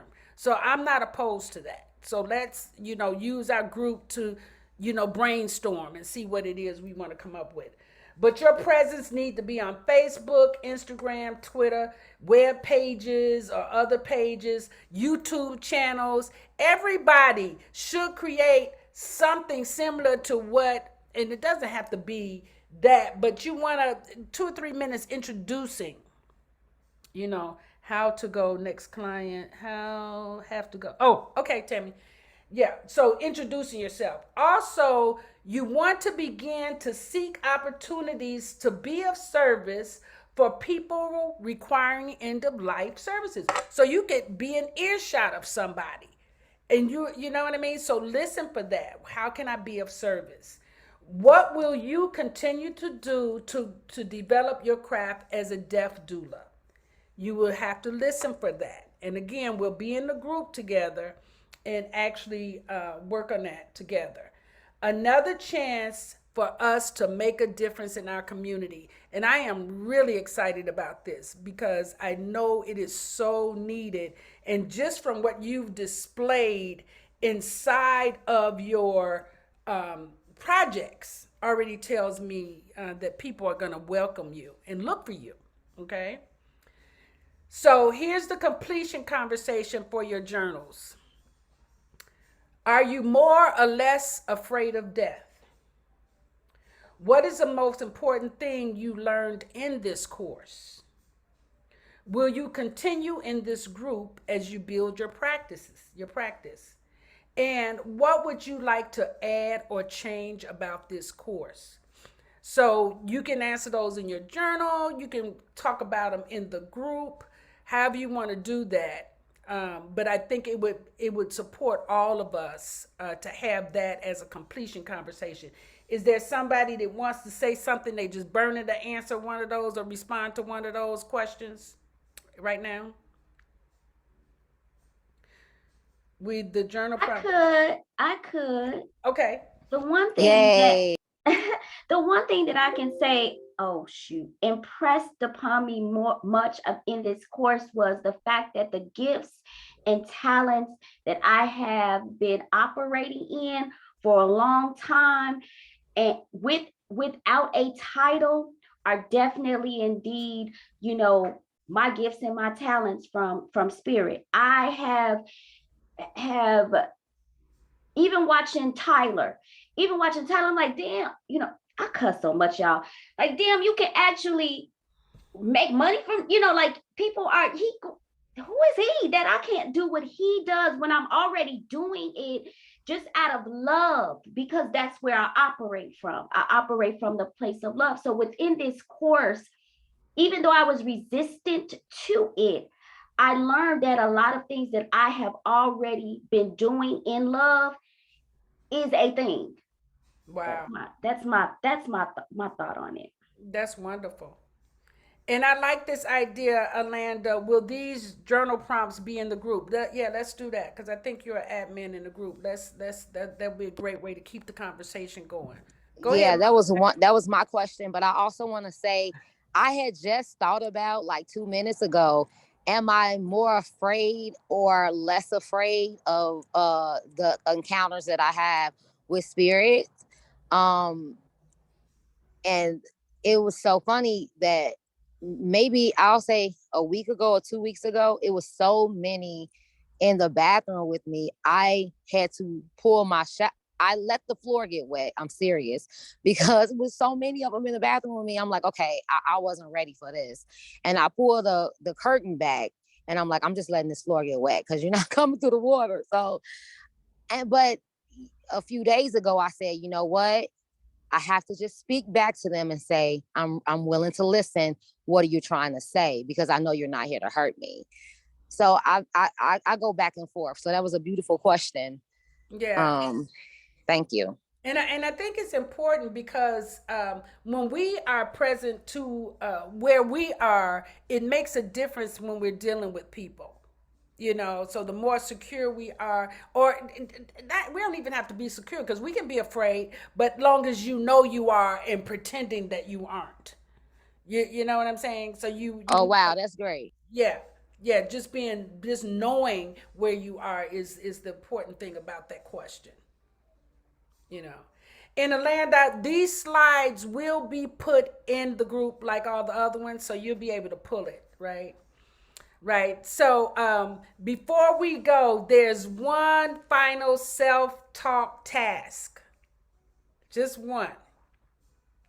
And that is, this week, take time to write your own obituary. That's beautiful. Yes, write your own obituary. I was hoping Dr. Tammy was going to be here when I said that, because I could just hear her going, woo!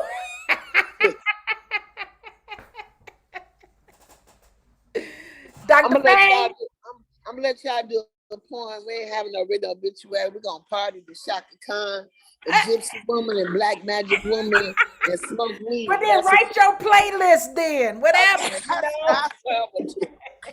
But I'm not talking about service. I'm talking about the obituary. What you have been, what you have, and I did this particular love task at several different points in my life. And I promise you, it gives you another vision of yourself. Okay? It gives you another vision of yourself. Because sometimes, again, we move through life so fast, we don't stop and see the contribution that we are making or have made. And especially in our society that says you're not contributing unless you're a millionaire or a billionaire. And that's a lie. That is a lie. The value of who we are is not in the dollars. Right? So can I say something to that point, please? That you wait, let me hold on, Alanda. Oh, I'm sorry, Alanda. Okay, go ahead. You all had a discussion. A lot of us were not present last Saturday, but you all talked about in that session how, or you talked about how your children, you and Teresa were talking about how people don't see you as being, of much value, or that you're making much value with your life based off the finances that you have currently. Oh yeah. And I really related to that because I am that person in my family. I'm like, my sisters all got houses and cars, and they all live this I'm gonna just use the word worldly lives. And I'm just like, I don't need that because I'm like not as if I'm more than them, but I just feel like I'm above all of that there, right? And I walk like you and I walk like Teresa in this life. Like, okay, but I offer you something that you don't have. I got it. So that's how all of my family, I'm not lying, I'm not making this up. That's why I love this group so much. Seriously, because it seems like I have so much in common with my people. Y'all my people. Yeah. And when you and Teresa were talking about that, I'm like, confirmation, just confirmation that I'm not alone, and two, I'm doing what I'm supposed to be doing. And what did Tammy say? I am not afraid. I was born to do this. This is the word. But you know what? I have absolutely no value because I don't have a man. I don't have a house. And now I'm walking all crippled. People can think, but you know what? It's like, y'all don't even know. And do I care? I don't even care. I don't, you know what I mean? That's not, and it was so interesting. I don't know if any of you listened to my podcast the other night. I did a podcast. If you didn't listen to it, go back and listen to it. It's on my page. And it was it's the Patiently Waiting for Nothing podcast, but I interviewed Samir Ali and we were talking about astrology and relationships. And we did an hour and 45 minutes on that. And it was crazy, right? So then he and I talked for another hour after that. Come to find out, when we were doing all of my astrology, I have 3 houses in Sagittarius. He goes, oh, that's why you got a hip problem, Moo. I was like, what? We went all down into that. You see what I'm saying? How valuable is that to get? Do you hear me? Knowledge itself, to me, is the ultimate value. Because you can use it to change your life. And we're going to do a part 2 because now he's going to talk about why people cheat. Oh my God. Based on astrology. All right, Alanda, what were you going to say? Okay, It was so in the cars, baby. It was in the cars, honey. I did not listen. Listen, baby. I will definitely be there with my destiny book, the correct page and everything. I was coaching a client. Because her husband said he wanted a divorce. I went and looked at her cards and I said, she got 5 of heart 3 times in this year. I said, baby, he not the one that want to be free. You do, but you ain't going. So the universe is in the cards. That ain't you. That ain't no joke. Ain't no joke. That's not me. No I'm sorry. Go ahead, Atlanta. She can't stop laughing now. no, I had a question. Okay, so the obituary part. Mm-hmm. So it's okay. So when I think of obituary, I think of like the the progression of like who you are and who's left, right? Mm-hmm. And then the rest of then it goes on talking about your accomplishments, right? So you want us to more so speak about who we are. I want you to do your contribution, who you are as a contribution. Okay. And if you're not sure how to get into it, I want you to list 10. I want you to make a list of 10 things you've accomplished in life, including getting through kindergarten, including graduating from 8th grade, including graduating from high school. If you get into college, fine. But I want you to look and see that you have accomplished. And then what ideas, what did people say about you? What were people, you know what I mean? There were things that we did, and most of us aren't even present to this. This is advanced again, but there's stuff that we're having to heal from past lives, not to mention our family stuff. Okay. So writing down saying that I accepted the Lord and Savior, my Jesus Christ. No, my Savior. I mean, you can put that if you feel that that's an accomplishment, but I'm gonna tell y'all something. Okay, no, I'm not gonna tell y'all something. However, no, seriously, that's what they have in obituaries. You know, no, tell us, Luke. Please tell us, please.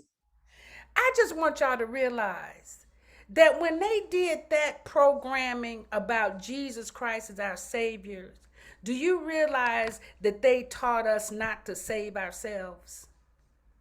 They literally taught us to lay down and die. Yes. I just shared a video that I did 2 years ago during the pandemic. I talked about that. And I said they gave us two versions of Jesus. The Savior Jesus was given to the poor, the people, the rest of the world. And the New Thought movement had the other version of this is a power type of thing. Like Jesus was, they had a demonstration of who Jesus was. But did he still die on the cross? He still, no, to them, Jesus is the Christ of a consciousness. That's what the New Thought movement. Well, but see that well, ours was died on a cross. Yes, that make that, because literally, if you want to look at Jesus the man, that was showing us how to connect to God. Connect to God, and all of God's power will flow through you. That is Jesus of consciousness, not Jesus Christ is my Savior, and now I can do whatever I want to because I'm saved, and I don't have to do nothing here because when I die, no. I just did a video 2 years ago. That's exactly what I had in my video because people were panicking about the pandemic. I'm like, nah, y'all need to nope. So that was the thing I broke down those two because it was so weird that these things were happening. I saw folks getting into this conversation. I said, yeah, that's not what we're doing. I like you all. Right. And that's what I'm talking about, Landy, about empowerment. So it's like, you can have this. I don't want to take that away from you, but let me offer you another perspective.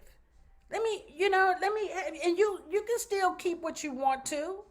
I don't mind, because I'm telling you, I was telling Shalon the other day, I love Jesus. I went to church I was at church more than anybody, and my people wasn't going to church when I was in the 6th, 7th, and 8th grade. I was in Bible study. I was in the choir. I was like, whatever I can do to be like Jesus, that's what I wanted to do. And my grandmother and my sister would come to church on Mother's Day and Easter and walk into church, and all of a sudden, woo, holy, and I would feel like, why can't I get that? I want that. And I felt like God had really abandoned me because I wasn't getting the Holy Spirit. And I was praying for the Holy Spirit. And so I left the church at 13 and started selling drugs because it was like, well, I ain't getting nothing over here. But do you see that misconception? And that's why our young people, they ain't going for it no more. They're not going for it. So we have to give them the real truth. We have to give them the real truth. So I want your obituary, because we're not done yet. So you get to create, I think in my obituary 10 years ago, I put that I owned something, something, something, and something, something, and this and that, So we're still contributing. I got years on years to still contribute. It doesn't stop at 64. We get to still keep going. I'm with Dr. Marlene. She said 120. I'm at 150. And the only thing to do what? Take care of your physical. Because this is the only vehicle we have. So my concentration is on this, not on trying to generate all the money I can, because physically right here, the value, especially if I'm nursing an injury, I have to really surrender to that. And that's been very challenging for me. And I'm grateful for having the people around me that are health conscious and are whole and complete and can actually listen for me in that space, because it makes a difference. Right. All right, y'all. So it has been great. Session 4 is complete. You have completed the Death Doula course. Once all your work is complete, you will receive your certificate either via email or postal or in person. Because if you live in Chicago, definitely we should have a gathering. Right, Sylvia? We should have a Death Doula gathering. Absolutely. Yes, yes. Yay! To get out. What you talking about? Oh, that's Mecca. I thought that was Keisha. What you Yo, North Carolina, but you came in here and didn't even come see me. But that's a whole nother story. But Who's in North Carolina? I'm going in July. Keisha, aren't you in North Carolina? Where are you? Yes, I am. Okay. Yeah. Wait a minute, you going in July, Mecca? Yeah, to Charleston. Yeah. Yay. My buddy. Oh, that's so cute. All right, y'all. Any last words? Because that's it. That's at the end of my presentation. Thank you so much. But I do want to make an announcement. I'm doing a course called Hips Don't Lie. It's a one-day course from noon to 12:30 on June 4th.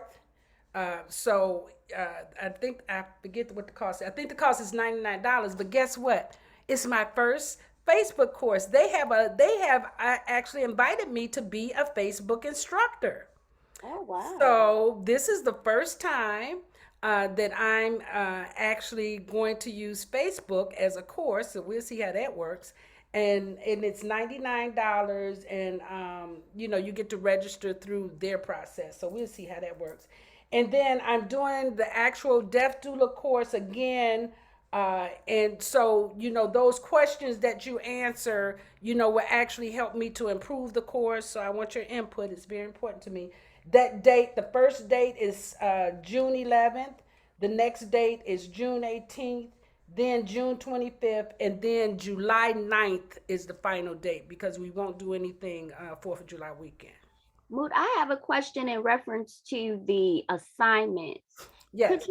I don't know if you already have, could you share with me, and for those of us that aren't really knowledgeable on it, what are I did the last assignment. What other assignments should we do? Well, you actually have, for every week there was self-love tasks. So those are they're all in the group. And you want those to be sent to you? No, I just want you, because see, that's why I said this is not a grade, right? This is to make sure that you feel confident in the work of being a death doula. So in order to do that, you have to honor yourself in completing the work. This is your integrity. I'm not going to check you on it, but this is you. But I do know that there's people who have not been in class, so they have to actually demonstrate to me that they actually did that. You see that? Okay. You can't just say, oh, I signed up and paid for it and now I want a certificate. Well, I appreciate you making certain, holding us accountable for it, and trusting that we'll be honest with ourselves and with you to receive this, because that was, I hope I'm not taking up too much time, because sometimes I talk too much, but I want to share that was one of the things that I was sending before I did my brochure. I actually was sending you an email telling you that I was not comfortable completing the assignment, because I feel as if I was where I was supposed to be. But then the things that I was writing to you in the doggone email was the actual assignment. Oh yeah. So I promise, Sylvia, I was sitting there I was like, oh, well, I'm about to just do the assignment. I was really like, I need more time. Don't rush me, because I ain't ready. But really look at that. That's why you have a buddy. Oh, You okay. want to use your buddies because listen, you gonna always have a strong buddy. You gonna have a weak buddy, right? I'm the weakest link, I know. Come on. You're not the weak one, because when I was not strong, you helped me. There you go. So we balanced each other a You lot. balance each other. Exactly. Oh, okay. Yeah. Watching the last session helped me a lot because my buddy let me know what the assignments was. Right. But after I actually watched the last assignment, like the last session, Yeah. like I was like, oh my God. Like Yeah. it was like, whoa, you know, I Yeah. had an opportunity to like meditate. And I'm like, okay, I know what direction somewhat, like I know I still have stuff that I want to work on and do, but watching the last session really, really helped a lot. Like it really did. It was a good Sylvia. session. It really did. I ain't gonna lie, it really did. Cause you all had a conversation that just was on point, you know, with you. And all. those videos aren't going away. Okay. So they'll be there, and then they're also on YouTube. So they're not going away. So you'll be able to have them, and they're going to stay in the group. The assignments are going to stay in the group, and also the PowerPoint slides. If you can't look at the whole video, go through the PowerPoints for it to trigger thoughts. No, they already downloaded and saved on Google Drive. Oh, yeah. Inside of my Master Force Life Coach folks. So we have what we need, and that's what I want you to be clear about. You have what you need, and maybe there's some other skills, because it was so, when Mecca was writing about her experience yesterday, I was like, yes, because how you'll know is that the other side is like, oh, that's somebody, they ready, they can hear us. Let me talk to them. Can tell them this. Do that. You see? But our work is not just to serve everybody. Our most important thing is to do what? Make sure that we're good. Yes. Yes. A lot of people, what they don't do in their life coaching classes is teach them self-preservation. And that's one of our main things in here too. Yeah. Okay, so you just want to keep adding to that. And I also, you said something in the session too. You were saying that people and you said it today as well, that people need us. They're dying, and I know that Mecca had an experience. Part of my email to you this morning was, my sister friend's sister died on Tuesday. And next Saturday is her funeral, and I'll be coming to Chicago specifically for that, to be for her. I don't do funerals. I have not attended any loved one's funeral, but I am going in support of her. So I thought maybe that was why I didn't want to do the assignment, because I was like, I got to deal with this, with this now. And I'm not the strange thing, and I don't know if anyone here can assist with that, including my buddy, but I don't have a problem with assisting other people when their loved ones has transition, or if they're needing me to be there for them during that time. I have not a problem with that. It's people like, I'm just going, like my mother, I never went to her funeral. My sister died, I didn't go. So it's like things like that. I don't know. I was saying that in my email that I don't know if I'm prepared or ready, but because what the process of this course, listening to session 3 actually helped me through that. Period. Well, I just want you to know, I'm not a regular funeral goer.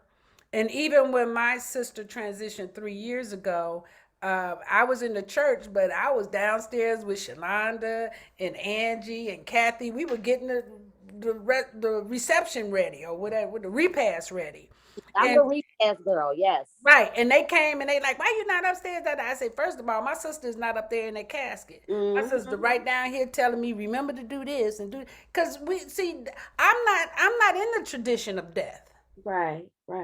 Okay, so I don't bring that to the table. That's not what I bring to the table. What I bring to the table is your ability to release and be present so that you are fully available. You're open. You can breathe. You can still live. And you can allow that person to still express their life through you.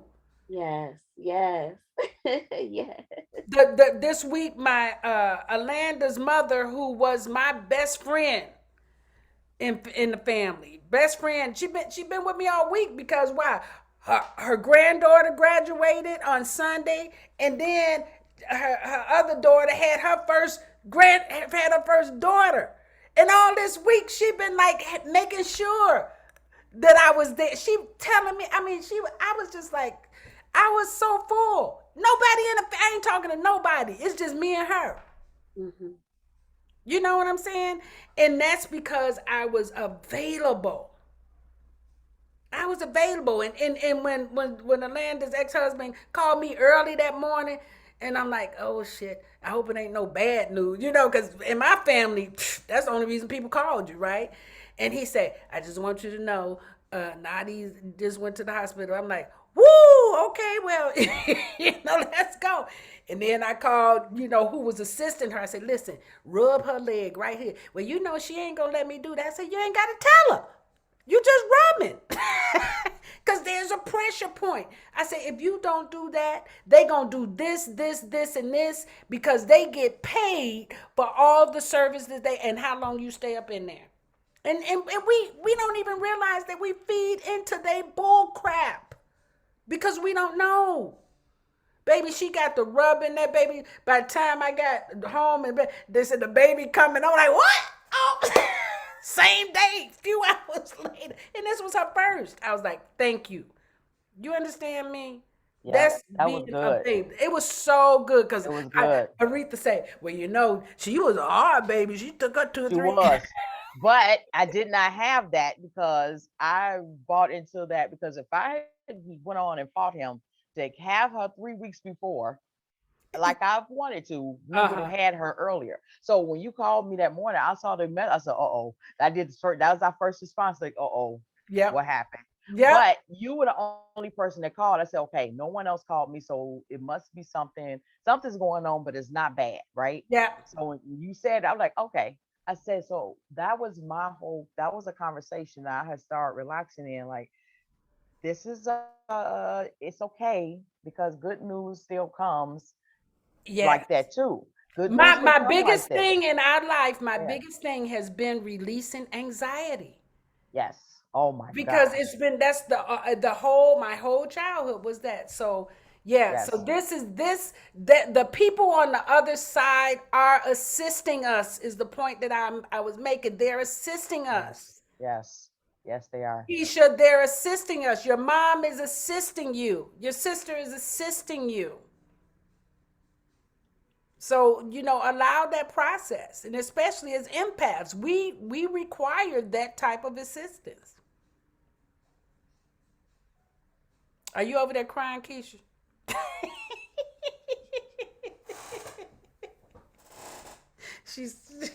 I'm not laughing at you. I'm laughing. I know you're not. I was about to till you asked me, so thank you. So now I'm laughing. But honestly, they do. And even when my sister died, I saw her the day before she died. Right. I went there, I held her hand and I said, it's okay, sister, it's okay. And she died after her son. She died that afternoon. So you know, and like when my niece died, that experience was different because I know that I know why I was there. So when I'm there and my mouth begins to move and I have the gift of speaking in another tongue, so I use that as a guide for me in the spirit to assist me in connecting sometimes, and that helped because it was easy for my sister to let go, and let her baby go. So yeah, I don't want to talk about it. I talk too much, but thank you. Yeah. No, and please stop saying I talk too much. Please stop saying that. Somebody told you that. Don't live that as a truth, okay? They Please. used to tell me the same thing, and I use it. I Yeah. I was Rona They Barrett told me when I the was same growing up. thing, but I just So want use I'm discernment. like, please, because I've received everything you've had to say, Keisha, Yeah. and I appreciate every yes, single word that came out of your mouth. It was not at yes, all too much. And not I'm too grateful much. that you didn't allow that to stop you from talking, because I received it and I appreciate it. Absolutely. Thank you. Yay! We're all the group that talk too much. Yay! We found each other. So on that note, I am looking forward to remaining in the group. I'm not gonna lie. I told Mama Marlene that I know we talked about this the first day, that I know that this is needed for me, because like you say, Mom, I get overwhelmed, and I think Mecca shared this too, that sometimes it can be a bit overwhelming, and I like to keep my shit to myself. I don't have I don't like to share my shit because everybody can't handle it, because I know that, because I take on their shit. So it's heavy. And this class, the one, I was excited for the sex class. I was like, yes. But this It's not a sex class, please. You're gonna have people thinking I teach I'm like, a sex I class. ain't heard about the sex class. What's the sex class now? Okay, the Kundalini. What's the dates for that? I was like, sex? What sex class? What's You the didn't tell date? us about that. The Kundalini magic. Yeah. I'm saying, like, what was this? Sex class. Like, what It was was this? We didn't hear about this. Okay, Alanda, I'm gonna talk to you because we go never mind. Okay, we'll talk off that. Okay. But yeah, I get you, Keisha. But here's the thing. I want you to move inside of a different way of listening yourself. Okay? Because you have all the tools. And how you still move is in tradition. Yes. Tradition is not going to transform you. Okay. Okay. So you're going to have to look and see, you're going to have to chip away at some of those traditions so you can stand strong in who you truly are. You understand what I'm saying? Yes, I do. Yes, Okay. I So do. so please stay with the group so you can, you can actually use us as mirrors. Yes. You know. And I'm hearing you need to do some daily affirmations. So because and you have to do it with Moot sent me I'll send it to you, a affirmation, I am affirmation, and I began to listen to that while I was sleeping. That's the only thing, with different meditation as well, and that really took me from speaking over myself like that. Because whenever you begin to, your voice actually changes when you begin to say, oh, I talk too much, or when you say one of those things, your voice actually changes. So you have to change that in your subconscious too. Thank you, Mecca.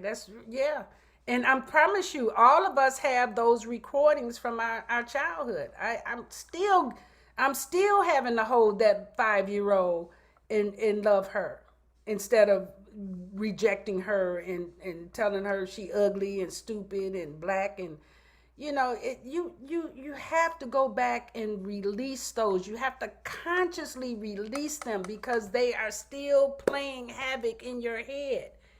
And you have to reaffirm truly who you are now, because you are not that.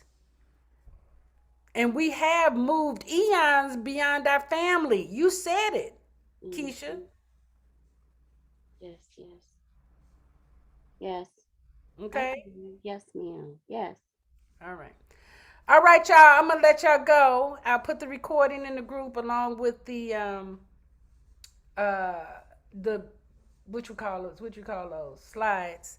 And if you feel you are complete, please just send me a note. I'm requesting my certification. Okay. Ashe. Ashe guy, I love you all and everybody here. I need to Sylvia, I need to talk to you. Mecca, I need to talk to you.